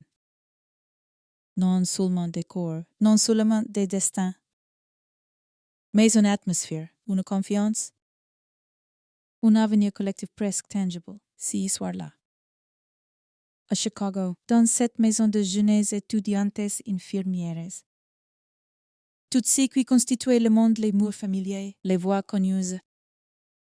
La promesse du lendemain, le sentiment d'être ensemble donc en sécurité est encore en place. Et c'est précisément pour cela que la catastrophe, lorsqu'elle entrait, ne détruit pas seulement des vies, elle détruit un ordre intime. Elle arrache à cette maison son statut de refuge. Elle arrache à l'été sa légèreté. Elle arrache à la ville un morceau de son innocence déjà fragile, à l'instant où la nuit commence réellement. Personne n'imagine encore que cette adresse ordinaire va devenir un nom que l'on prononcera avec effroi, que ces chambres deviendront des pieces de conviction. Que les familles traverseront bientôt des couloirs d'hôpital ou de morgue dans un état de stupeur impossible à décrire, que les pesantiers liront au petit matin les histoires d'un massacre commis là où de jeunes femmes dormaient ensemble pour mieux apprendre à sauver les autres. C'est dans cet écart déchirant entre la vie telle qu'elle se tient encore, et la mort déjà en marche que se loge le vrai contexte de l'affaire, une maison habitée. Une ville lourde de chaleur, des étudiantes au suil de leur avenir. Yiti tout autour d'elles, sans qu'elles le sachant. L'approche lente est irrévocable de l'impensable. Quand elle repensera plus tard à cette nuit, si ne seront pas d'abord les images qui reviendront, si seront des sensations. La chaleur. Avant tout, cette chaleur épaisse de juillet qui rend l'air presque solide, qui colle au front, à la nuque, à l'intérieur des bras, et qui empêche le sommeil de tomber franchement. Puis les bruits. Pas des bruits spectaculaires. Pas des cris tout de suite. Pas si que l'on imagine presque dans ces récits trop simples. D'abord les bruits ordinaires d'une maison habitée, un déplacement dans le couloir. Le soupir du bois, une époque que l'on croit entendre sans en être sûr. Le son lointain de la ville qui entre par les fenêtres comme un fond continu, presque rassurant. Un moteur, une rumeur. Le frottement diffus d'une nuitée sur Chicago est ensuite. À peine plus tard, autre chose. Une irrégularité, une note fausse dans la mécanique familière. Quelque chose qui ne se range plus dans les catégories habituelles, pas encore assez net pour être nommé, mais déjà assez étranger pour révéler le corps avant même l'esprit. Le témoignage d'une survivante ne naît jamais d'un seul instant. Il se construit dans une suite de microsecondes où l'intuition comprend avant la raison, où la pure montée sans son corps se donne des visages. Dans cette maison où elles vivaient ensemble, elles connaissaient les sons normaux. Elles savaient si écouter une camarade qui rentre tard, une autre qui descend boire un verre d'eau, une porte que l'on tire trop fort, un rire étouffé qu'on essaie de contenir pour ne pas révéler les autres. Cette connaissance-là acquise à force de nuits partagées. Était presque une seconde de peu, alors quand le rythme change. Quand l'air même de la maison semble s'éteindre, elle l'a senti. Pas comme une révélation claire, comme une menace qui cherche encore sa forme. On ne devient pas témoin dans la lumière, on le devient dans l'hésitation. Dans l'écoute, dans ces moments où l'on se demande si l'on exagère. Si l'on rêve, si la fatigue déforme tout. Puis vient le point où l'hésitation cesse, une présence étrangère. Une voix d'homme, le déplacement d'un danger réel à l'intérieur même d'un lieu qui. Une hero place tot appartenait encore à la routine. Mux conversations. Au sommeil. À partir de là, tout change de nature. Les murs ne protégeant plus, les couloirs n'est plus un espace neutre. La porte n'est plus seulement une séparation entre sa chambre et le reste. Chaque objet devient soudain une possibilité de bruit, de trahison, d'exposition. Le lit n'est plus un refuge. Le sol lui-même semble trop vivant. Trop sonore, dans les récits faits après les drames. On demande souvent aux survivants si qu'ils en pensent, mais c'est moteur. Penser paraît parfois trop élégant pour ce qui se produit réellement. Ce qui agite d'abord, c'est l'instinct. L'instinct nu, presque animal. Celui qui comprime le soufflet, ralentit les gestes, évalue sans phrases les distances, les issues, les cachettes. Elle a compris qu'elle ne pouvait pas se montrer. Compris aussi, sans doute, qu'elle ne pouvait compter ni sur la rapidité, ni sur la force, ni sur une fuite ouverte dans une maison close. Face à une intrusion violente, survivor devient un exercice de disparition. Il faut quitter la logique habituelle du mouvement et entrer dans celle de l'effacement. C'est faire plus petite que soi. Moins audible qu'un meuble, moins visible qu'une ombre. Il y a quelque chose de terriblement injuste dans cette nécessité imposée à une jeune femme ordinaire, réduire soudain son existence à un soufflet mesure pour échapper à la volonté d'un homme armé. Pourtant, c'est ce qu'elle a fait. Elle a trouvé une cachette. Précaire, imparfaite. Une de ces cachettes qu'on n'imagine efficaces quoi presque, et qui, sur le moment, ressemblent surtout à un dernier recours. Elle s'y est glissée avec la conscience immédiate que la moindre erreur pourrait la livrer, son corps a dû se replier. S'éteindre, excepte la gêne. Le manque d'air, la douleur très vite installée des muscles coincés dans une position contre nature. DANS s'y est installé. Le corps cesse d'être un allié docile. Il tremble, il réclame. Il brûle, il démange. Il donne envie de tousser, de changer d'appui, de redresser la nuque. Et il faut lui imposer le contraire. Le forcer à devenir immobile, le convaincre de traverser la peur sans s'exprimer. C'est cela, la vérité de la survie. Non pas un héroïsme de cinéma, mais une guerre silencieuse menée contre soi-même pour ne pas produire les sons fatals. CACHÉ ainsi, elle n'était pas protégée du réel. Au contraire, elle y était livrée d'une manière atroce. Elle ne voyait peut-être pas tout, mais elle entendait.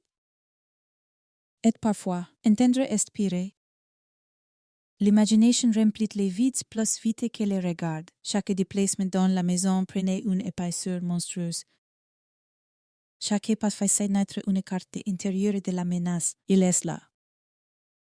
Il s'éloigne. Il revient. Il entre quelque part. Il ressort. Il parlait. Il ordonne. Il cherchait. Il dominait l'espace.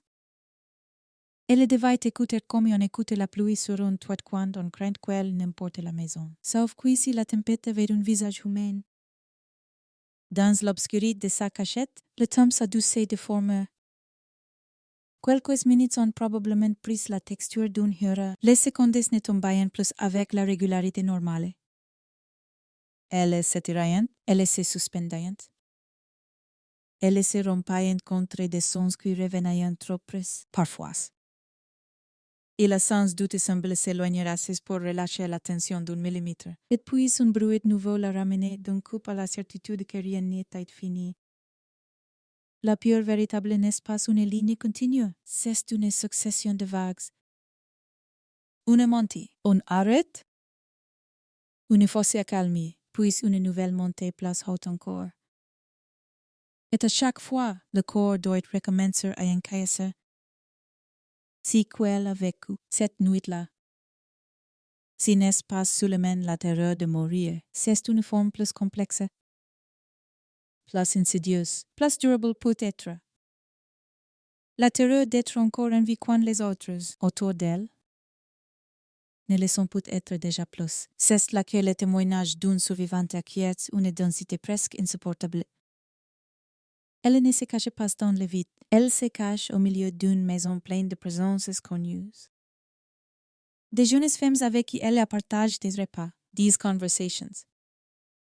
Des heures de fatigue et de complicité. Chaque son venu d'ailleurs dans la maison ne concerne donc pas des inconnus. Il concerne des visages âmes, reconnaissent, approaches quand l'on entend un ordre brutal. Un mouvement, une résistance. Un silence soudain, on ne l'entend pas dans l'abstraction. On sait qu'il y a là, quelque part derrière un mur. Derrière une porte, une camarade. Une amie. Peut-être une fille qui riait encore quelques heures plus tôt dans la cuisine. Cette connaissance transforme la peur en supplice moral, car c'était pour survivre signifie oser. Dans la minute même, ne pas pouvoir aider. Ne pas sortir, ne pas avertir. Ne pas courir, ne pas se révéler même si l'âme tout entière hurle de le faire. C'est une violence psychique terrible que l'on inflige souvent sans le dire aux survivants. Celle d'avoir dû choisir le silence alors que d'autres étaient en danger. Plus tard, si cela sauve la vie. Mais sur le moment, elle ressemble à une culpabilité imposée. On imagine très bien le déchirement intérieur ou une partie d'elle-même ordonnante. Ne bouge pas ou une autre réclamante. Fasse quelque chose, mais faire quelque chose. Dans ces circonstances, aurait sans doute signifié mourir à son tour sans sauver personne. Alors elle est restée là, et c'est la mérite qu'on s'y arrêtait. Dieu ne t'aide pas sous le menu une cachette matérielle, qui t'aide un espace mental réduit à l'essentiel. Respire più. Écoute beaucoup. Survivre encore quelques secondes, puis encore quelques autres. La conscience, dans ses cas extrêmes, se rétrécit, le passé disparaît. Le futur devient inimaginable, il ne reste qu'un présent tyrannique. Découpe par les sons de l'homme qui circulait dans la maison. Elle a probablement senti la poussière ou l'odeur du bois. Peut-être l'étroitesse du lit contre ses genoux et ses côtes. Peut-être a-t-elle senti son propre corps cogner comme un bruit étranger. Trop fort, presque traître. Il arrive que les survivants dissemblent tard d'avoir eu peur que leur battement de cœur soit audible. Cette peur leur paraît irrationnelle vue de l'extérieur. Mais elle ne laisse pas du tout dans l'instant. Quand tout peut vous trahir, mimez votre sang vous semble bruyante de sa cachette. Elle regarde quelque chose de cet homme, une impression physique avant même une identité. Une voix, une manière de parler. Un accent peut-être, une cadence. La brutalité n'est pas seulement dans les gestes, elle est aussi dans le timbre. Dans la façon dont un homme occupe l'espace verbal, impose sa volonté. Réduit les autres à l'obéissance par le ton autant que par l'armée, si sont souvent si détails laquelle la mémoire traumatique conserve avec une fidélité terrible. Non pas toujours l'ordre exact des événements, mais des fragments sensoriels brûlent à jamais dans la conscience. Une voix entendue sous la peur, une silhouette aperçue dans un angle. Une taille, un déplacement, un soufflet, une façon de se tourner. Le témoin ne recueille pas la scène comme une caméra, il en absorbe des éclats. Et parfois ces éclats suffisent à faire tomber un homme. Elle ne le savait pas encore. Bien sûr, sur le moment. Son savoir n'avait rien de stratégique. Il était subit. Il s'imprimait en elle sans qu'elle le choisisse, plus tard seulement. Après l'aube, après la découverte. Après le premier état de choc, ces fragments deviendront précieux pour l'enquête. Mais dans la nuit, ils étaient d'abord le prix de sa survie. Survivre, ici. Ne voulait pas dire ressortir intact, cela voulait dire devenir dépositaire involontaire de l'horreur. Garde dans sa mémoire la présence de l'homme, sa façon d'entrer dans une pièce. De revenir, de parler. De contraindre, garder aussi les choses. Les vides, les moments d'incertitude, qui entendent ensuite parce qu'on ne saura jamais avec certitude, si qui 16 secondes par seconde derrière téléporté dans téléchambré. Le témoignage d'une survivante est fait autant de séquelles avouées que de séquelles divines, de séquelles comprises trop tard. De séquelles n'oubliera pas et de séquelles auraient voulu ne jamais savoir. On parle souvent du courage de témoigner comme d'un acte qui commence au commissariat ou au tribunal. En réalité, il commence bien avant. Il commence dans cette capacité à rester conscient au cours de l'effroi, à enregistrer malgré soi, à ne pas sombrer tout à fait dans la panique pure, car la panique totale désorganise tout. Elle coupe la mémoire, brouille les sons, fait perdre la mesure. Or elle, malgré la terreur, atténue intérieurement assez longtemps pour sortir de cette nuit avec quelque chose de transmissible. Si est déjà une forme de résistance, une résistance muette, invisible, sans gloire immédiate, mais décisive à un moment. Le homme a fini par quitter la maison, mais cela n'a pas dû ressembler à une délivrance nette. Comment quoi au départ réel dans tel danger? Comment être sûr qu'il n'est pas encore là? Et écouter comme elle est écoutée et attendre le premier mouvement? La fin immédiate du péril est souvent presque impossible à reconnaître pour ceux qui l'ont subi. Le silence lui-même devient suspect. Un silence trop grand, trop brutal. Trop chargé de ce qui vient de se passer. Elle a peut-être attendu encore. longuement, avant d'oser se redresser. Avant d'oser croire qu'elle n'entenda et place espace, si temps suspendu après la violence est l'un des plus cruels. On est encore prisonnière, mais autrement. Prisonnière du doute, prisonnière de l'idée que le moindre geste pourrait rappeler le cauchemar dans la pièce. Et puis il faut sortir de la cachette. C'est entrer dans la réalité, c'est accepter de voir ce que l'on a sûrement entendu. Soupçonner, redoute. Il n'y a pas de façon douce de franchir si seule lorsqu'elle émerge. La maison n'était place la maison, les murs étaient les mêmes. Les portes aussi, les lits. Les objets, les couloirs. Pourtant, tout avait basculé de l'autre côté du monde. L'espace familier était devenu étranger. Contaminé, traverse d'une violence qui lui retirait toute innocence. Il n'y a rien de plus déchirant qu'un lieu ordinaire soudain vide de sa banalité. Une chambre n'est plus une chambre. Un drap n'est plus un drap. How to change the signification? On imagine difficilement l'état mental dans lequel une jeune femme doit se trouver à cet instant. Le choc ne ressemble pas forcément à une explosion. Il peut être froid, presque mécanique. Le cerveau, pour ne pas se briser tout de suite. Ralentit, il avance par gestes simples. Regarder, comprendre un peu. Refuser de comprendre complètement. Chercher de l'aide. Trouver la sortie, atteindre quelqu'un. Les survivants décrivent souvent cet effet comme un état de demi-présence, comme s'ils se voyaient intégrer sans y être entièrement. Cela aussi fait partie du témoignage, même lorsque les mots manquent pour le dire. Elle était vivante, mais la vie, à ce moment-là, avait un goût de cendre. Plus tard, quand la police, les médecins, les journalistes et les pays entiers tourneraient les yeux vers elle, on lui demanderait de raconter, c'est toujours ainsi. Le survivant devient nécessaire. Il détient la seule passerelle entre la scène close et la compréhension extérieure.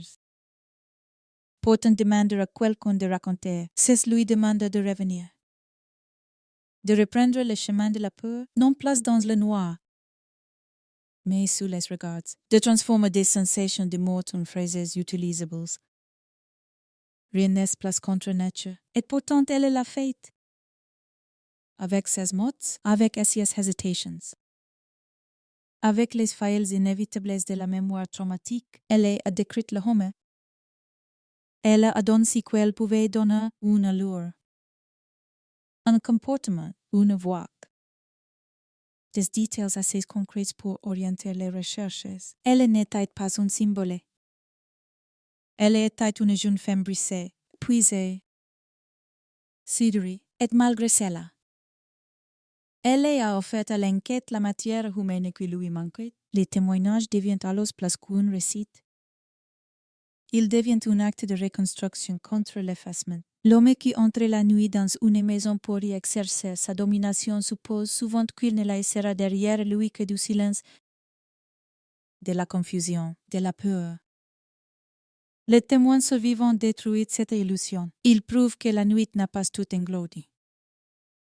Qu'une conscience est restée ouverte, qu'un regard à travers l'horreur est un être sorti capable. Malgré tout, de nommer. C'est précisément ce qui donne à cette partie de l'affaire sa force tragique. La survivante n'a pas triomphe du mal comme dans les fictions rassurantes. Elle n'est pas sortie victorieuse, elle en est sortie vivante. Ce qui est très différent, vivante avec des images, des sons, des silences qui ne la quitteraient sans doute jamais complètement. Vivante avec la charge écrasante d'avoir été celle qui a entendu et qui a pu parler après. Il faut imaginer les matins qui suivent. Les visages des policiers. Les questions posées avec prudence ou maladresse. Les couvertures qu'on apporte. Les verres d'eau qu'on ne boit pas. L'incrédulité de premier instant, même chez ceux qui découvrent. Est au centre de tout cela. Cette jeune femme à qui l'on demande de revenir mentalement dans la maison alors qu'elle n'en est pas encore sortie intérieurement. Son témoignage n'est pas seulement la clé d'une arrestation future, il est la preuve humaine que. Dans l'horreur la plus totale, quelqu'un a tenu assez longtemps pour opposer au chaos une mémoire. Une mémoire tremblante, incomplete. Mais debout, c'est peut-être cela qui bouleverse le plus dans son histoire. Non pas seulement qu'elle ait échappé à la mort, mais qu'elle ait dû. Pour vivre, traverser une nuit entière sans pouvoir crier, sans pouvoir courir, sans pouvoir sauver les autres. Puis porter ensuite, devant les enquêteurs et devant le monde. La trace de ce qu'un homme avait fait à cette maison, son témoignage ne fait rien. Il ne rend personne, il ne répare pas les chambres, ni les familles, ni les lendemains détruits. Mais il empêche une deuxième victoire du meurtrier, celle de l'anonymat. Grâce à elle, l'intrus n'est plus seulement une ombre passée dans un couloir. Il devient un homme que l'on peut chercher, décrire, relire à des indices, puis juger. Si passage de la peur informe à la parole précise constitue l'un des gestes les plus puissants de toute l'affaire, et c'est pourquoi son témoignage reste au cœur du récit. Parce qu'au milieu d'une nuit conquue par la violence pour faire taire, une voix a survécu. La nuit ne bascule pas d'un coup, elle se dérègle. Elle commence par perdre son ordre, presque discrètement, comme si quelque chose d'invisible avait de place dans tous les repères de la maison. Un bruit qui ne ressemblait pas aux autres. Une présence qui ne devrait pas être là, une voix de homme dans un lieu. À cette heure, sous les devraient circuler les respirations lentes du sommeil. Quelques pas foutres vers la salle de bain, le froissement d'un drap que l'on remet en place. L'incident, si l'on ose employer ces mots trop faibles pour designer ce qui va suivre. Commence dans cette rupture-là le moment où un espace familier cesse d'obéir aux règles qui le rendaient habitable. Dans la chaleur lourde du 13 juillet 1966, cette maison de jeunes étudiantes et infirmières n'est pas préparée à l'intrusion. Elle est préparée au repos, à la fatigue, à la vulnérabilité normale de celles qui se croient entourées, à l'abandon provisoire des défenses qu'on garde dehors. Dans la rue, dans les transports, dans les quartiers que l'on traverse en serrant un peu plus son sac, à l'intérieur, on retire ses défenses commis, on retire ses chaussures, on baisse la garde parce que le lieu autorise ces relâchements. C'est cette permission implicite que l'homme vient détruire. Richard Speck n'entre pas seulement dans une maison. Il entre dans un rythme déjà installé, dans un monde clos où la confiance n'est pas pensée parce qu'elle est devenue l'air même des chambres. Il y a dans toute intrusion nocturne une dimension obscene. L'intrus n'interrompt pas une activité publique. Un déplacement, une exposition volontaire. Il surgit au cœur d'une intimité en veille. Il trouve des corps allongés. Des visages sans masque social. Des jeunes femmes à moitié sorties du monde extérieur. Rendues à leur fragilité la plus simple. L'incident commence donc avant le premier acte de violence manifeste. Il commence au point exact où un homme décide que ses vies réunies sous une même étoile ne sont plus des personnes, mais des présences qu'il peut contrôler. Déplacer, terrifier. Soumettre à sa seule volonté, c'est cela qu'il y a. Dès les premières minutes, quelque chose de radicalement plus large que la violence physique. C'est une prise de possession du lieu, une confiscation brutale de la maison. Piece après piece, porte après porte. Soufflet après soufflet, il faut imaginer le reste des chaussées. L'escalier, les couloirs. Les chambres encore plongées dans cette somnolence lors des nuits d'été. Certaines dorment peut-être profondément. D'autres sont à moitié révélées par la chaleur, par une envie de boire. Par un rêve brisé sans raison nette. Aucun ne peut comprendre immédiatement l'ampleur du danger. C'est la logique même des agressions nocturnes. Elles exploitant le retard de la conscience. Le cerveau met quelques secondes à admettre qu'il ne s'agit ni d'une confusion, ni d'un mauvais moment. ni d'une erreur de porte, mais d'une menace vraie. Et dans ces secondes-là, le rapport de force s'installe déjà. On ne sait pas combien de temps il faut dans une maison ainsi saisie pour que la peur se propage d'une chambre à l'autre. Peut-être à peine quelques instants. Peut-être plus lentement, à mesure que chacune. Price Superman tentait d'interpréter si quel intent. Mais le résultat est le même. Très vite, le bâtiment tout entier cesse d'être un assemblage de pièces familières pour devenir un piège. Un piège d'autant plus cruel qu'il est connu. On sait où sont les portes, les couloirs, les chambres des autres. On connaît les marchés qui grinçent. Les endroits où l'on risque de se faire entendre, si sa voix ordinaire. Si utile d'habitude, devient presque une autre forme de terreur. Chaque échec semble à la fois proche et inaccessible. Chaque mouvement se pose en risqué. Chaque seconde impose une décision trop grande pour elle. Richard Speck portait une armée. Cela suffit de transformer des étudiantes fatiguées en captives. Une armée ne blesse pas seulement le corps. Elle organise l'espace autour d'elle. Elle donne à celui qui la tient un pouvoir instantané sur les gestes, les voix, les distances. Dans un huis clos, cet effet se multiplie. Les jeunes femmes ne sont plus simplement confrontées à un homme violent. Elles sont enfermées avec lui dans un équilibre impossible où sa menace pèse sur chacune et sur toutes les autres. C'est là que l'incident prend sa forme la plus atroce. Il n'y a pas seulement d'agression. Il y a mise en scène du contrôle, les victimes deviennent dépendantes de son humeur. Des ses ordres, des ses placements, de l'arbitraire de ses décisions. Le homme règne quelques heures sur la maison comme sur un territoire conquis. Et cette souveraineté brutale est déjà une blessure profonde infligée à l'idée même de refuge. Il parlait. Il ordonne, il regroupe. Il déplace. Il impose sa présence d'une pièce à l'autre avec cette assurance ténébreuse des hommes qui sentent les autres à leur merci. Dans ces moments-là, la psychologie de groupe se renverse. Si qui, dans la vie normale, fait la force d'une maison partagée le nombre, la proximité. Les liens deviennent presque une source supplémentaire d'angoisse. Chacune ne craint plus seulement pour elle-même. Elle craint pour les autres, en même temps. Le danger se diffuse par capillarité affective. La peur n'est pas isolée dans un seul corps. Elle traverse la maison entière. On imagine les regards et changes. Les tentatives désespérées pour comprendre ce que l'autre a compris. Le besoin d'obéir juste assez pour éviter le pire. L'espoir fut qu'une erreur, one hesitation. Une diversion. Une sortie possible puisse encore surgir. Mais les crimes de cette nature écrasante précisément se reposent sous la rapidité de la domination. Il n'y a pas de scène héroïque au sens propre. Il y a surtout des jeunes femmes prises dans un mécanisme de terreur, privées de temps. Des reculs, de force réelle face à une homme armée instable. L'incident n'a donc rien de duel. Il ressemble plutôt à une noyade collective dans un espace fermé.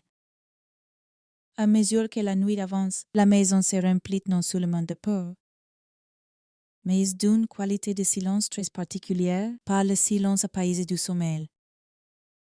Un silence sous contrainte, un silence qui écoutait.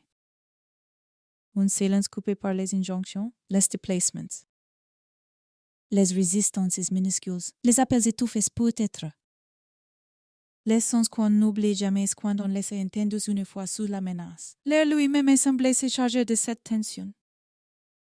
Dans les chambres, la chaleur ne se dissipe pas. Elle collait encore aux murs, aux straps. Aux corps, comme si la nuit refusait d'offrir la moindre fraîcheur. Secourable. Si, dit-elle compte, parce que la chaleur participe à l'étranglement général. Elle empêchait le corps de se calmer, elle accélérait le souffle. Elle y fatigue encore davantage les nerfs. Le homme, lui, avance dans cette épaisseur d'air comme une force de désordre absolu. Il transforme les chambres en scènes successives d'humiliation et de mort à ce stade du récit. Il faut résister à la tentation du sensationnel. L'horreur n'a pas besoin d'être exhibée pour être comprise. Il suffit de regarder ce qu'elle fait aux proportions du lieu. Une chambre d'étudiante n'est pas pensée pour contenir la violence. Elle est faite pour le sommeil, l'étude. Les objets simples, les livres ouverts, les vêtements plaisent à la hâte, les gestes de toilette.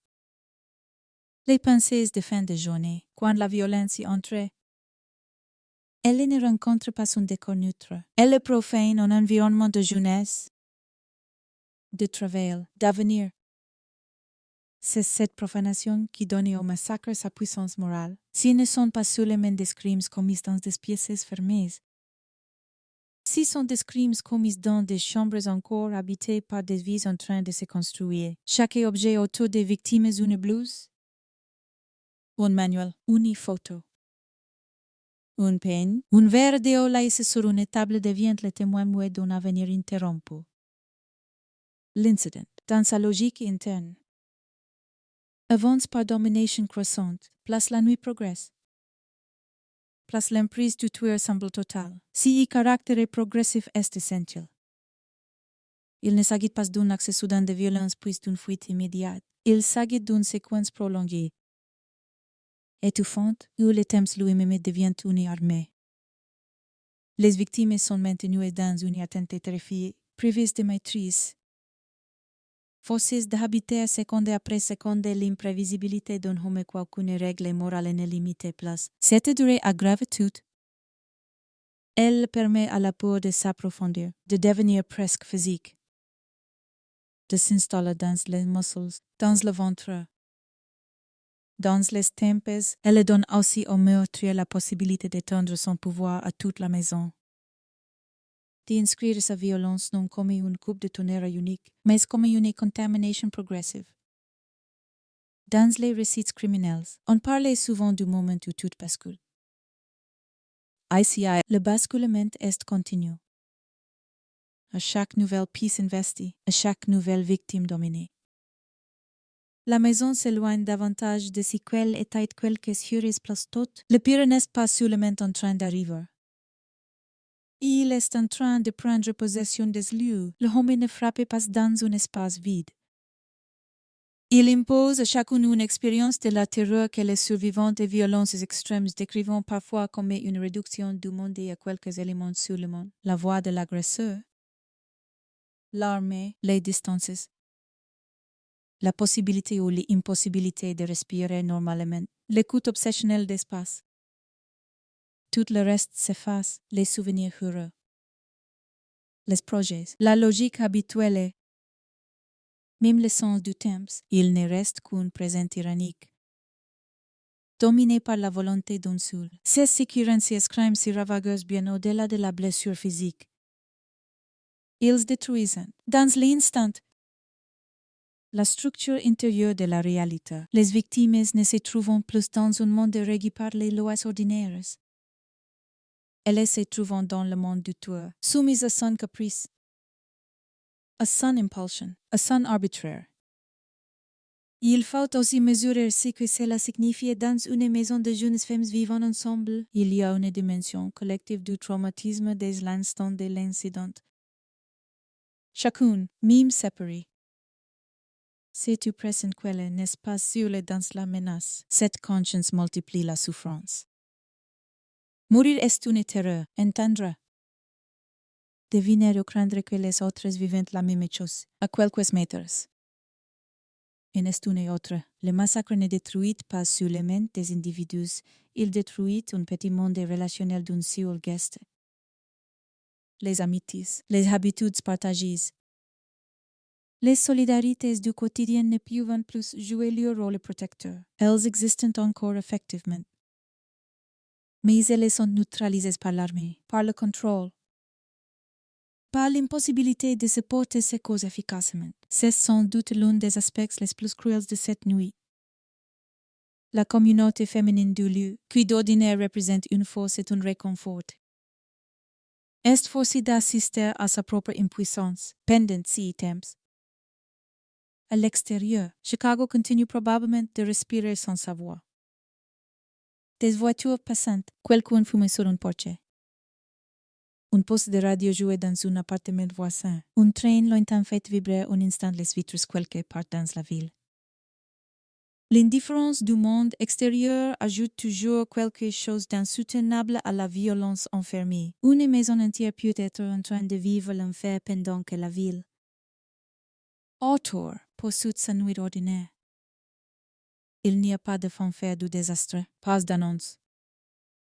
Pas d'arrêt général du temps. La catastrophe la plus intime peut coexister avec la continuité la plus banale du reste du monde. C'est cela aussi. L'incident. Un noyau de ténèbres au milieu d'une ville qui ignore encore tout. Le homme finit par sortir. Mais même si départ ne rétablit rien. Quand il quitte la maison, il n'importe pas seulement l'anonymat qu'il croit encore possible. Il laisse derrière lui un espace ravage. Un ordre brisé, une série de vies fauchées dans un lieu qui. Quelque chose place tot, ne demandait rien d'autre que du repos. Son départ ne clôt pas l'incident. Il en révèle au contraire toute l'étendue. Car tant qu'il est là, la peur domine. Lorsqu'il n'est plus là, la réalité surgit de toutes parts. Le silence qui suit n'est pas un silence de paix, c'est un silence chargé de ce qui vient d'avoir lieu. Un silence presque irréel, comme si la maison elle-même. Après avoir été saturé de présence hostile, ne savait plus comment redevenir inerte. Pour la survivante cachée, et pour toute conscience encore vivante dans cet espace. Le plus difficile n'est peut-être pas seulement de supporter la terreur de sa présence, mais d'oser croire à son absence. Quand un homme paraît la circuler si longtemps dans les couloirs, comment être certain qu'il ne cesse pas s'arrêter derrière une porte? Qu'il n'attend pas un bruit, qu'il n'est pas encore là. Tapis à son tour dans l'ombre, la sortie de la nuit passe donc par une autre épreuve.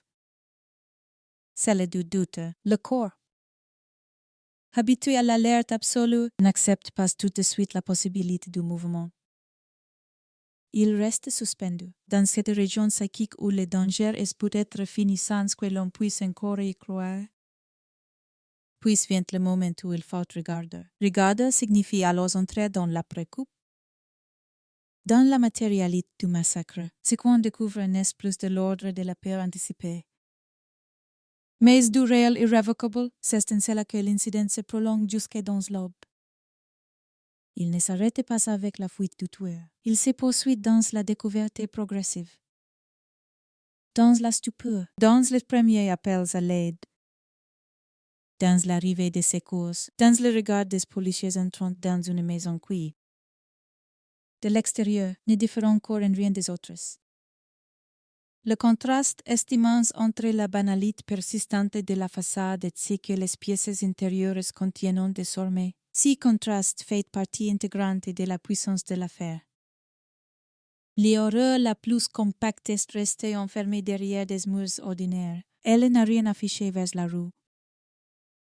Elle s'est tenue de danse, concentrée. Invisible de l'extérieur jusqu'à ce que le matin la fasse éclater à la connaissance du monde. Plus tardi.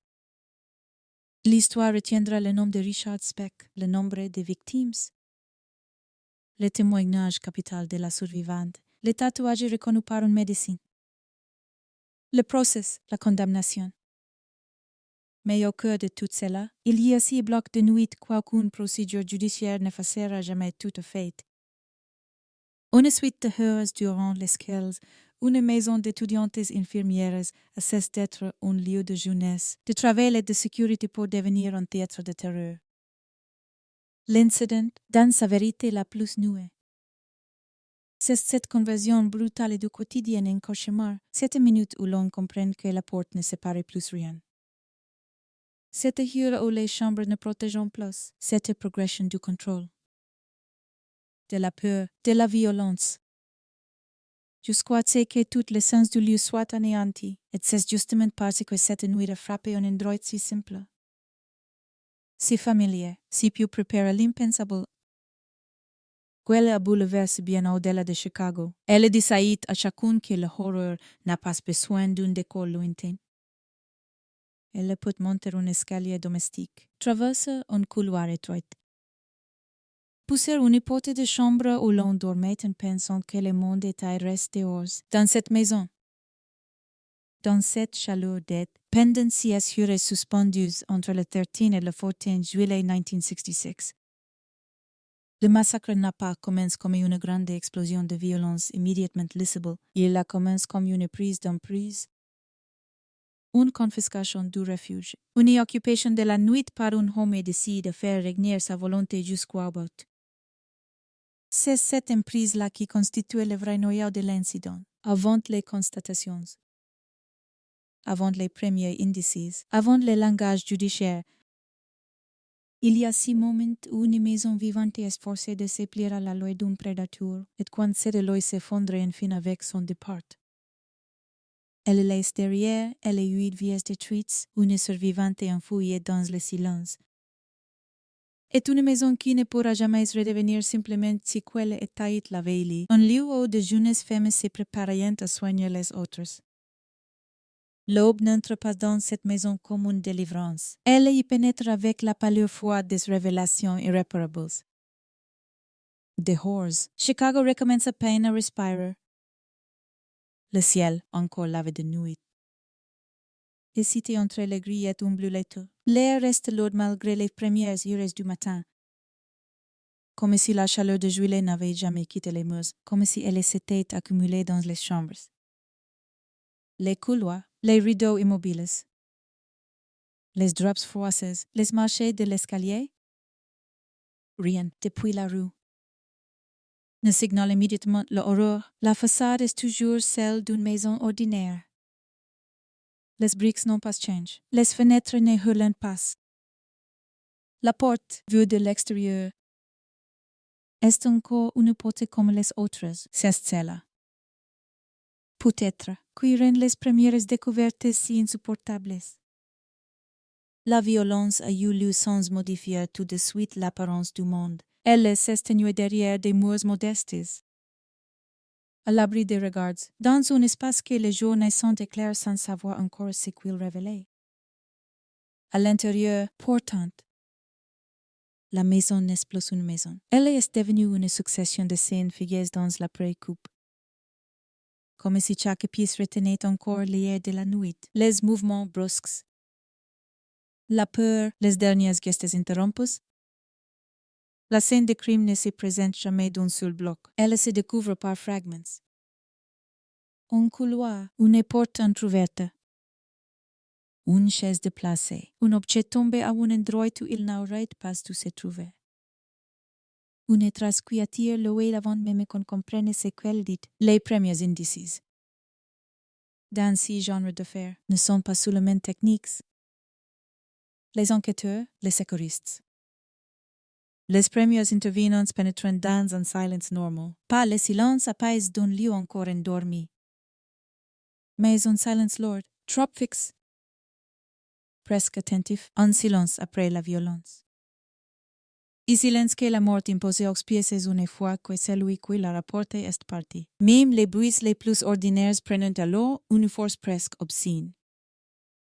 Le plancher qui est mis sous son passe, le cliquetis d'un poignet, le froissement d'un vêtement, le carnet qu'on ouvre, le soufflet maîtrise d'un policier qui essaie déjà de compartimenter ce qu'il voit. Les scènes de crime les plus terribles forçant toujours les vivants à une forme de discipline.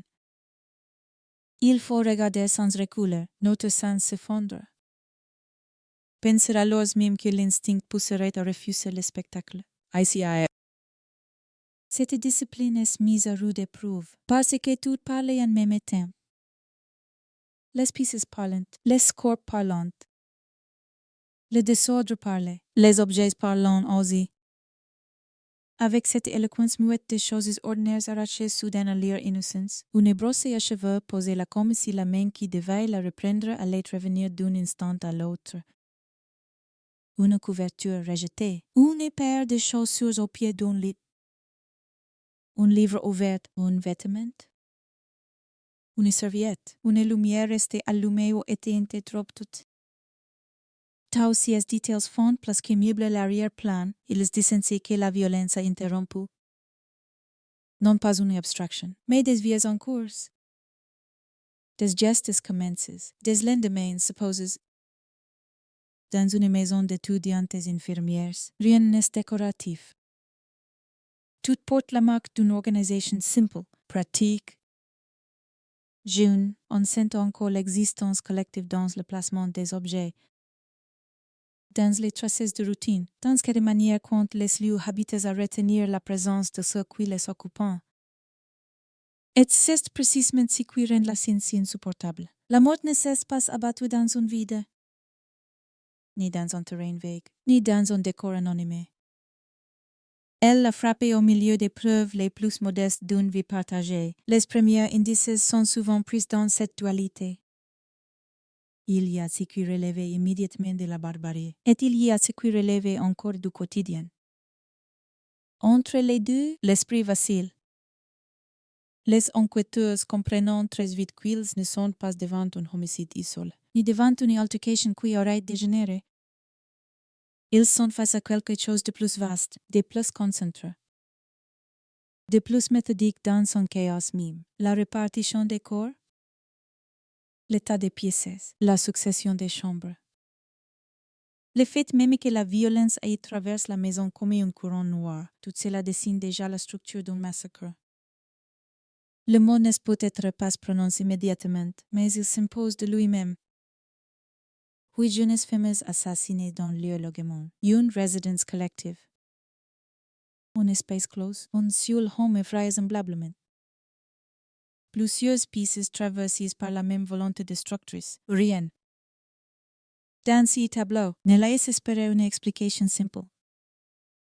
La scène elle-même contredit l'idée d'un drame impulsif ou improvisé au sens banal du terme. Il y a eu domination, control, déplacement. Durée, même sans connaître encore l'auteur. La maison raconte déjà son mode d'action, l'empreinte d'un intrus s'y lit partout. Non seulement dans les atteintes visibles, mais dans la manière dont l'ordre du lieu a été retourné contre celles qui y vivaient. Dans une scène de crime, les premiers intervenants regardent d'abord avec 2 yeux différents. Un œil humain qui requiert de plein fouet l'horreur d'un œil professionnel qui cherche déjà les articulations du récit matériel. Ici, ces 2 regards doivent se superposer sans se détruire. Car il ne suffit pas de constater qu'un carnage a eu lieu. Il faut commencer à comprendre comment un homme a pu entrer. Circular, imposer sa loi et repartir. Les accès sont examinés. La porte, les fenêtres, les serrures, les signes de fraction ou leur absence. Ces détails comptent immédiatement, car ils touchent à la nature même de l'intrusion. A-t-il force son entrée? A-t-il profite d'une ouverture? A-t-il trompé quelqu'un? Dans les crimes domestiques ou semi-domestiques? La question de l'entrée vaut déjà la moitié de l'angoisse collective, car si un homme a pu pénétrer aussi loin dans la nuit, alors ce ne sont pas seulement les victimes qui sont frappées. C'est la croyance sociale en la frontière protectrice du foyer. Les enquêteurs scrutent donc ces souls avec une attention presque morale. Ils savent qu'ils ne cherchent pas seulement une trace matérielle. Ils cherchent le point de rupture entre la confiance du lieu et sa profanation. Très vite aussi. Une autre réalité s'imposait, il y a une survivante. La 9e étudiante, celle qui a échappé à la mort en se cachant. Sa présence modifie tout, elle n'allège pas la scène. Bien sûr, elle n'en réduit pas l'horreur. Mais elle introduit dans le chaos une ligne de lisibilité humaine. Grâce à elle, la maison n'est pas seulement un ensemble de traces muettes. Elle contient encore une conscience capable de dire. Son témoignage, à ce stade, est à la fois fragile et capital. Fragile. Parce qu'il n'est dans l'état de choc, dans la poussière nerveuse du traumatisme. Dans le tremblement d'un corps qui vient de survivre à l'impensable. Capital. Parce qu'aucun indice matériel, à lui seul, ne dira avec autant de force qu'un regard humain ce que fut la présence de l'homme dans la maison. Les premiers mots qu'elle livre, les premières descriptions, les premières certitudes et même les premières hésitations prennent donc immédiatement une valeur immense. On l'écoute comme on écoute une survivante d'incendie décrire la forme des flammes. Elle a vu l'homme. Elle l'a entendu. Elle a senti sa manière d'occuper l'espace, de parler, de contraindre. Si qu'elle transmet n'est pas encore un dossier, c'est une silhouette vivante du danger. Dans les premières heures d'une enquête, cela peut faire toute la différence. Les policiers conscients recoupent, reformulent peut-être doucement pour ne pas la briser davantage, une taille approximative, une attitude, une voix, un accent éventuel, une manière de se mouvoir, une énergie particulière, quelque chose qui permettrait, plus tard, à d'autres témoins et un suspect potentiel d'être reconnu. La mémoire traumatique n'offre pas toujours une chronologie parfaite, mais elle est fixée parfois avec une précision terrifiante certains détails physiques ou sonores. Et si ces détails deviennent les premiers outils contre l'effacement, pendant ces temps, la maison continue de parler matériellement, les chambres livrant des indices dans leur désordre même. Un enquêteur habitué au lieu de violence sait distinguer un désordre de vie d'un désordre d'agression. ICI. Ce n'est pas seulement le chaos d'une panique collective, c'est une organisation pervertie par l'intrus. Les crises de lutte éventuelles, les déplacements imposés, les portes ouvertes ou fermées, les objets renversés. Tout contribue à reconstituer le trajet du meurtrier. Il est possible que les enquêteurs avancent dans la maison comme ensuite l'ombre d'un homme devenu absent. Il est passé ici, puis là. Les traverse télépistes et la contrainte. Il recommence cette lecture spatiale du crime à quelque chose de spectral. On marche derrière quelqu'un qui n'est plus là, mais dans chaque geste il laisse une déformation dans le monde. Les premiers indices ne sont pas seulement visibles, ils sont relationnels. Le regroupement des victimes, la distribution des chambres, les liens entre les occupantes, le fait qu'elles soient étudiantes et infirmières vivant ensemble. Tout cela oblige aussi l'enquête à investiguer plusieurs hypothèses initiales connaissant-elles leur agresseur. L'une d'elles l'avait-elle déjà vu. S'agit-il d'une cible précise ou d'un choix opportuniste? Le crime est-il dirigé contre une personne particulière ou contre le groupe comme symbole de vulnérabilité féminine sous une même toit? Dans les premières heures, rien n'est exclu.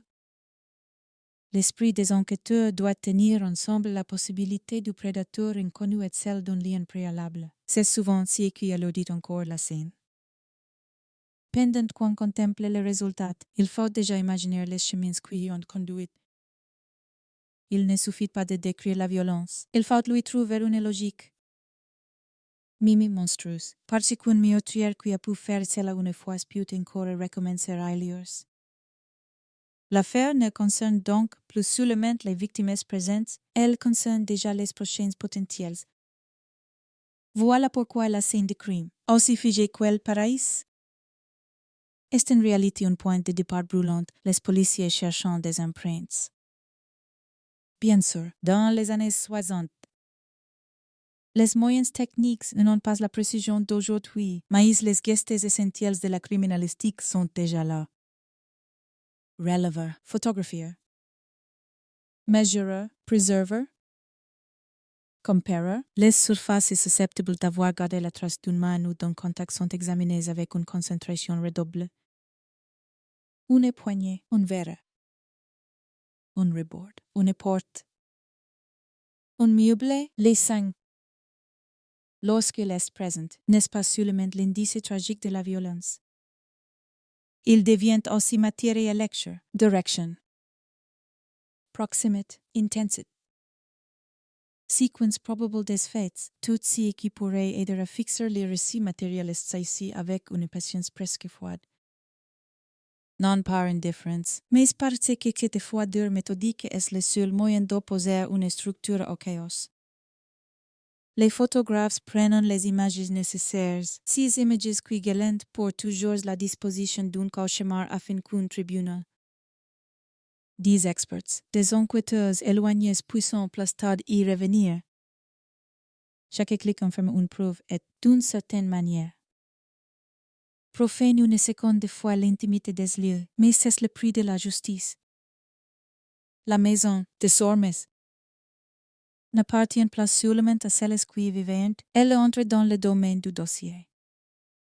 De la piece à conviction, de l'histoire criminelle. L'un des premiers indices décisifs, pourtant, n'est pas posé sur une table ou prélevé sur une surface. Il circule déjà dans les témoignages et dans la presse à venir. Un détail distinctif du suspect, un signe corporel susceptible de le rendre reconnaissable. Dans une affaire aussi vaste, les enquêteurs savent qu'ils auront besoin du public. Un homme capable d'un tel massacre n'est pas un fantôme. Il a marché quelque part avant d'entrer dans la maison. Il marquera quelque part après en être sorti. Il aura bu. Parlez, demandez. Oui, dormi peut-être dans un autre lieu. Croise des visages, laisse une impression. Toute singularité physique devient alors précieuse. Un tatouage. Surtout s'il est marquant, peut être plus qu'un détail. Il peut être la fissure par laquelle l'anonymat du meurtrier commencera à céder. Ainsi stade. Dependant, s'il n'est encore qu'une donnée parmi d'autres. Une possibilité de diffuser, un signe qui devra rencontrer le bon regard au bon moment. La scène de crime elle-même ne donne pas encore le nom de Richard Speck. Elle donne le portrait d'un homme en fuite. Et elle appelle la mémoire des autres essais accrochés. Il faut aussi imaginer ce que vivent les premiers proches lorsqu'ils commencent à comprendre. Une scène de crime ne se limite jamais à ce qu'envoient les enquêteurs. Autour d'elle,